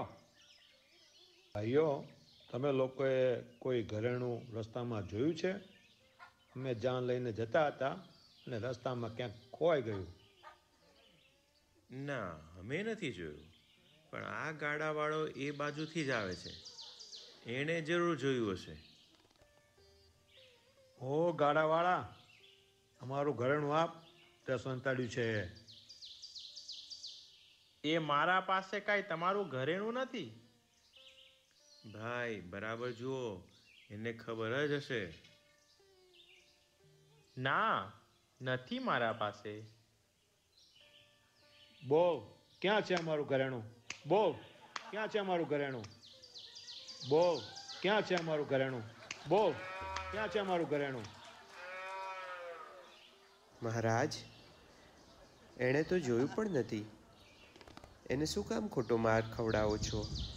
એને બિચારાએ તો આપણને એના ગાડામાં બેસવા દીધું.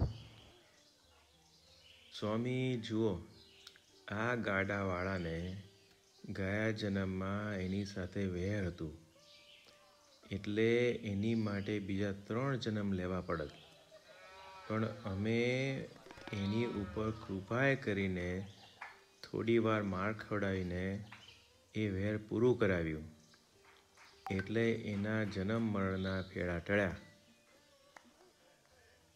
ખરેખર મહારાજ, તમારી કૃપાનો કોઈ પાર નથી. કનૈયાઓ, મને લાગે છે કે કદાચ તમારું ઘરેણું પેલી બાજુ જ છે. ત્યાં જુઓ, ત્યાં મળી જશે. આ ગાડાવાળા પાસે લાગતું નથી. ભલે ત્યારે, આવજો. જય નારાયણ.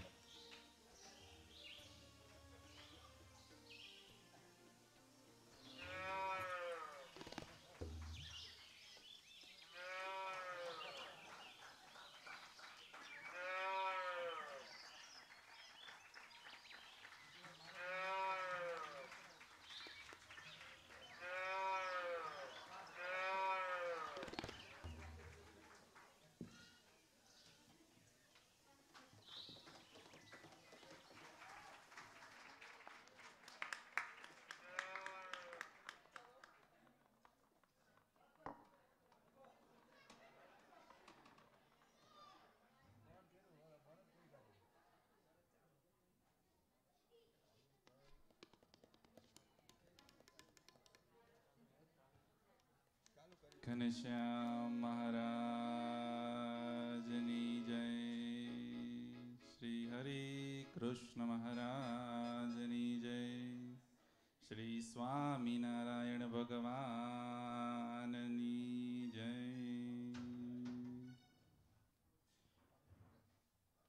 ખરેખર આ નાર્ય દેશમાં રહીને આજે અનાર્ય દેશ તો ન કહેવાય, હવે તો આર્ય દેશ થઈ ગયો કહેવાય આપણા માટે. કારણ કે હવે તો સત્સંગ આવો સ્થાપી દીધો છે. આ નાના નાના કિડ્સ, નાના નાના બાળકોએ જે સત્સંગ કરે છે, ઓહો, કે એમને આવું નાટક કરવું પણ ગમે છે. એમ પાછું લોકોને સ્વામિનારાયણ નામ બોલતા પણ ખચકાટ થતો હોય કે કોઈને એમ કહે ને કે તમે ભગત છો, એમ થોડો ખચકાટ થાય. એમ મને ભગત કીધું કે છે કે તુલસીદાસ, સંત તુલસીદાસે એવું કહ્યું છે કે રામ નામ એટલું મોંઘું છે, એટલું બધું મોંઘું છે કે મફતમાં વેચાય છે. મફતમાં વેચાય છે, પણ કે ગ્રાહક નહીં મળતા. રામ નામ એટલું મોંઘું છે પણ મફતમાં વેચાય છે, તો પણ ગ્રાહક નથી મળતા. એમ એના પૈસા આપવા ના પડે. રામ નામ બોલો તો, સ્વામિનારાયણ નામ બોલો તો પૈસા આપવા પડે, અને પૈસા આપવા પડતા હોત તો કેટલા લોકો નામ લેત. એટલે વિચાર કરવા જેવી વસ્તુ છે. એમ આજે કિડ્સ જે પ્લે કર્યો એનો ઉદ્દેશ શું લઈએ આપણે? એમ કે મૂળજી બ્રહ્મચારી હતા તો એ 3 અવસ્થામાં મહારાજની મૂર્તિ દેખતા. મહારાજની મૂર્તિને ત્રણેય અવસ્થામાં દેખતા કે એમને બેરખો વાગ્યો તો પણ એમને એવું થયું કે હું ભગવાનની સેવામાં છું ને અચાનક આગ લાગી એમ. એવું એમને થયું કે આગ લાગી એટલે તરત મહારાજને ખભે લઈને દોડવા માંડ્યા. અને પછી એને ખબર પડી. પણ બીજા બધાને શું થયું કે આ મૂળજી બ્રહ્મચારી તો ગાંડા થઈ ગયા કે કેમ આમ દોડે છે કે. પણ સત્ય તો મહારાજ જાણતા હોય ને એમ. ત્રણેય અવસ્થામાં જાગ્રત, સ્વપ્ન અને સુષુપ્તિ એમાં મૂળજી બ્રહ્મચારી ભગવાનની મૂર્તિને જ જોવે. કે છે ને કે સુષુપ્તિમાં લીન થવું એને યોગીની નિદ્રા નથી કહી એમ.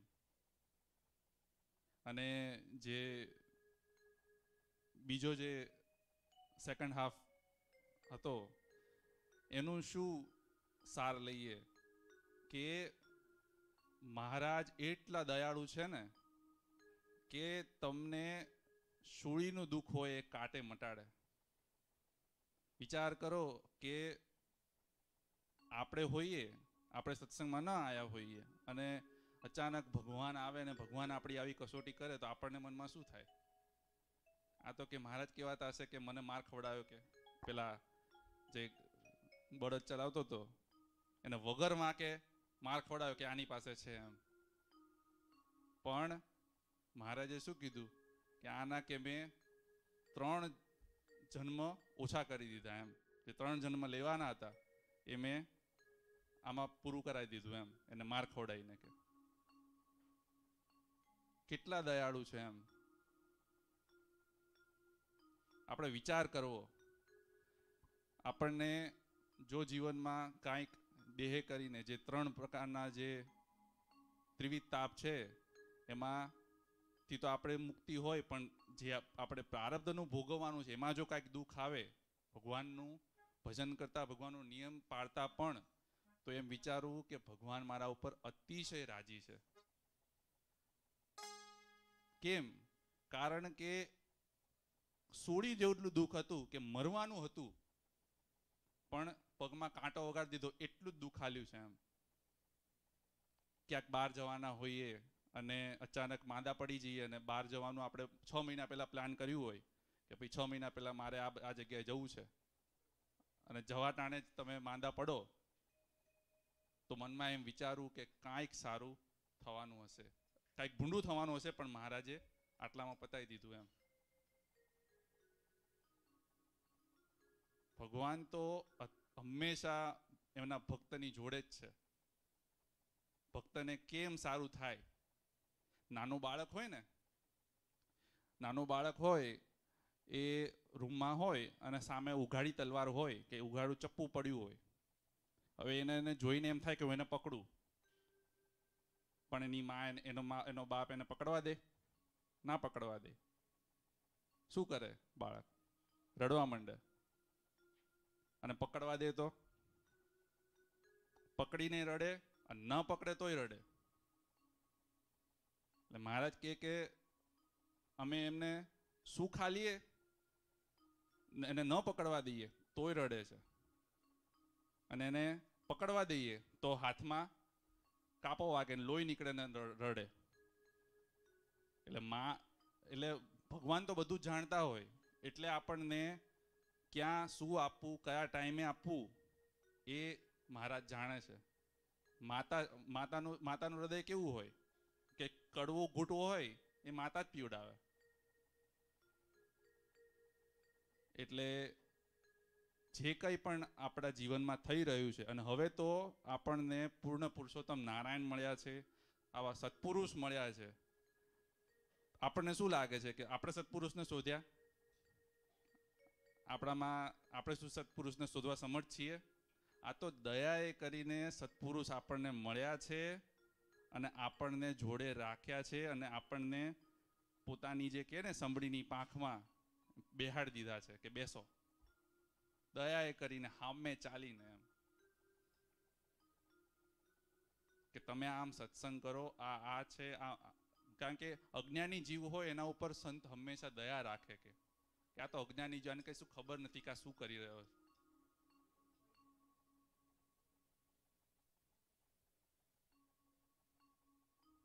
એટલે કહેવાનો મતલબ એ કે ત્રિવિધ તાપથી આપણને બચાઈ અને હવે આપણને એક વસ્તુ તો નક્કી જ છે કે હવે આપણું કલ્યાણ નહીં બગડે.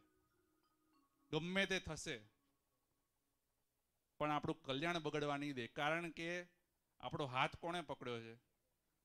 પૂર્ણ પુરુષોત્તમ નારાયણે, સત્પુરુષે હાથ પકડ્યો છે. મેળામાં માતા એની દીકરાને લઈને જાય, પણ જો બાળકે માતાનો હાથ પકડ્યો હોય તો છોડીને જતો રહેશે ક્યારેક. પણ જો માતાએ એના બાળકનો હાથ પકડ્યો હશે ને તો એ એક જવા પ્રયત્ન કરશે પણ તોય મૂકશે નહીં, એને જવા નહીં દે. એમાં સત્પુરુષ આપણને પકડી રાખ્યા છે. ભલે આપણને કશુંક થશે તો પણ એ છોડશે નહીં. હવે આપણાથી કઈ ભૂલ થશે ને તો પ્રાયશ્ચિત કરાવશે. 2 લાફટવે મારશે, મારે ને બહુ તોફાન કરે તો, પણ એમાં આપણું હિત હશે. એટલે આપણું કલ્યાણ નહીં બગડે એ વાતનો આપણને કે હોવો જોઈએ કે ગમે તે હોય હું રાજાનો પુત્ર છું. એટલે હવે આપણે મહારાજનો પ્રસાદ ગ્રહણ કરીશું. તો સર્વે હરિભક્તોને વિનંતી કે હવે મહારાજનો પ્રસાદ, હવે 2 મિનિટ આપણે મહારાજની સ્વામિનારાયણની ધૂન કરીશું. અને સર્વે હરિભક્તોને વિનંતી કે સૌ થોડી વાર માટે આ હોલથી બહાર જતી રહે, બહાર જાય તો હોલમાં જમવાનું બધું પ્રબંધ થઈ શકે. આ પાછળના ડોર ખોલી આપો. જય સ્વામી નારાયણ નારાયણ નારાયણ, સ્વામી નારાયણ નારાયણ નારાયણ, હે સ્વામી નારાયણ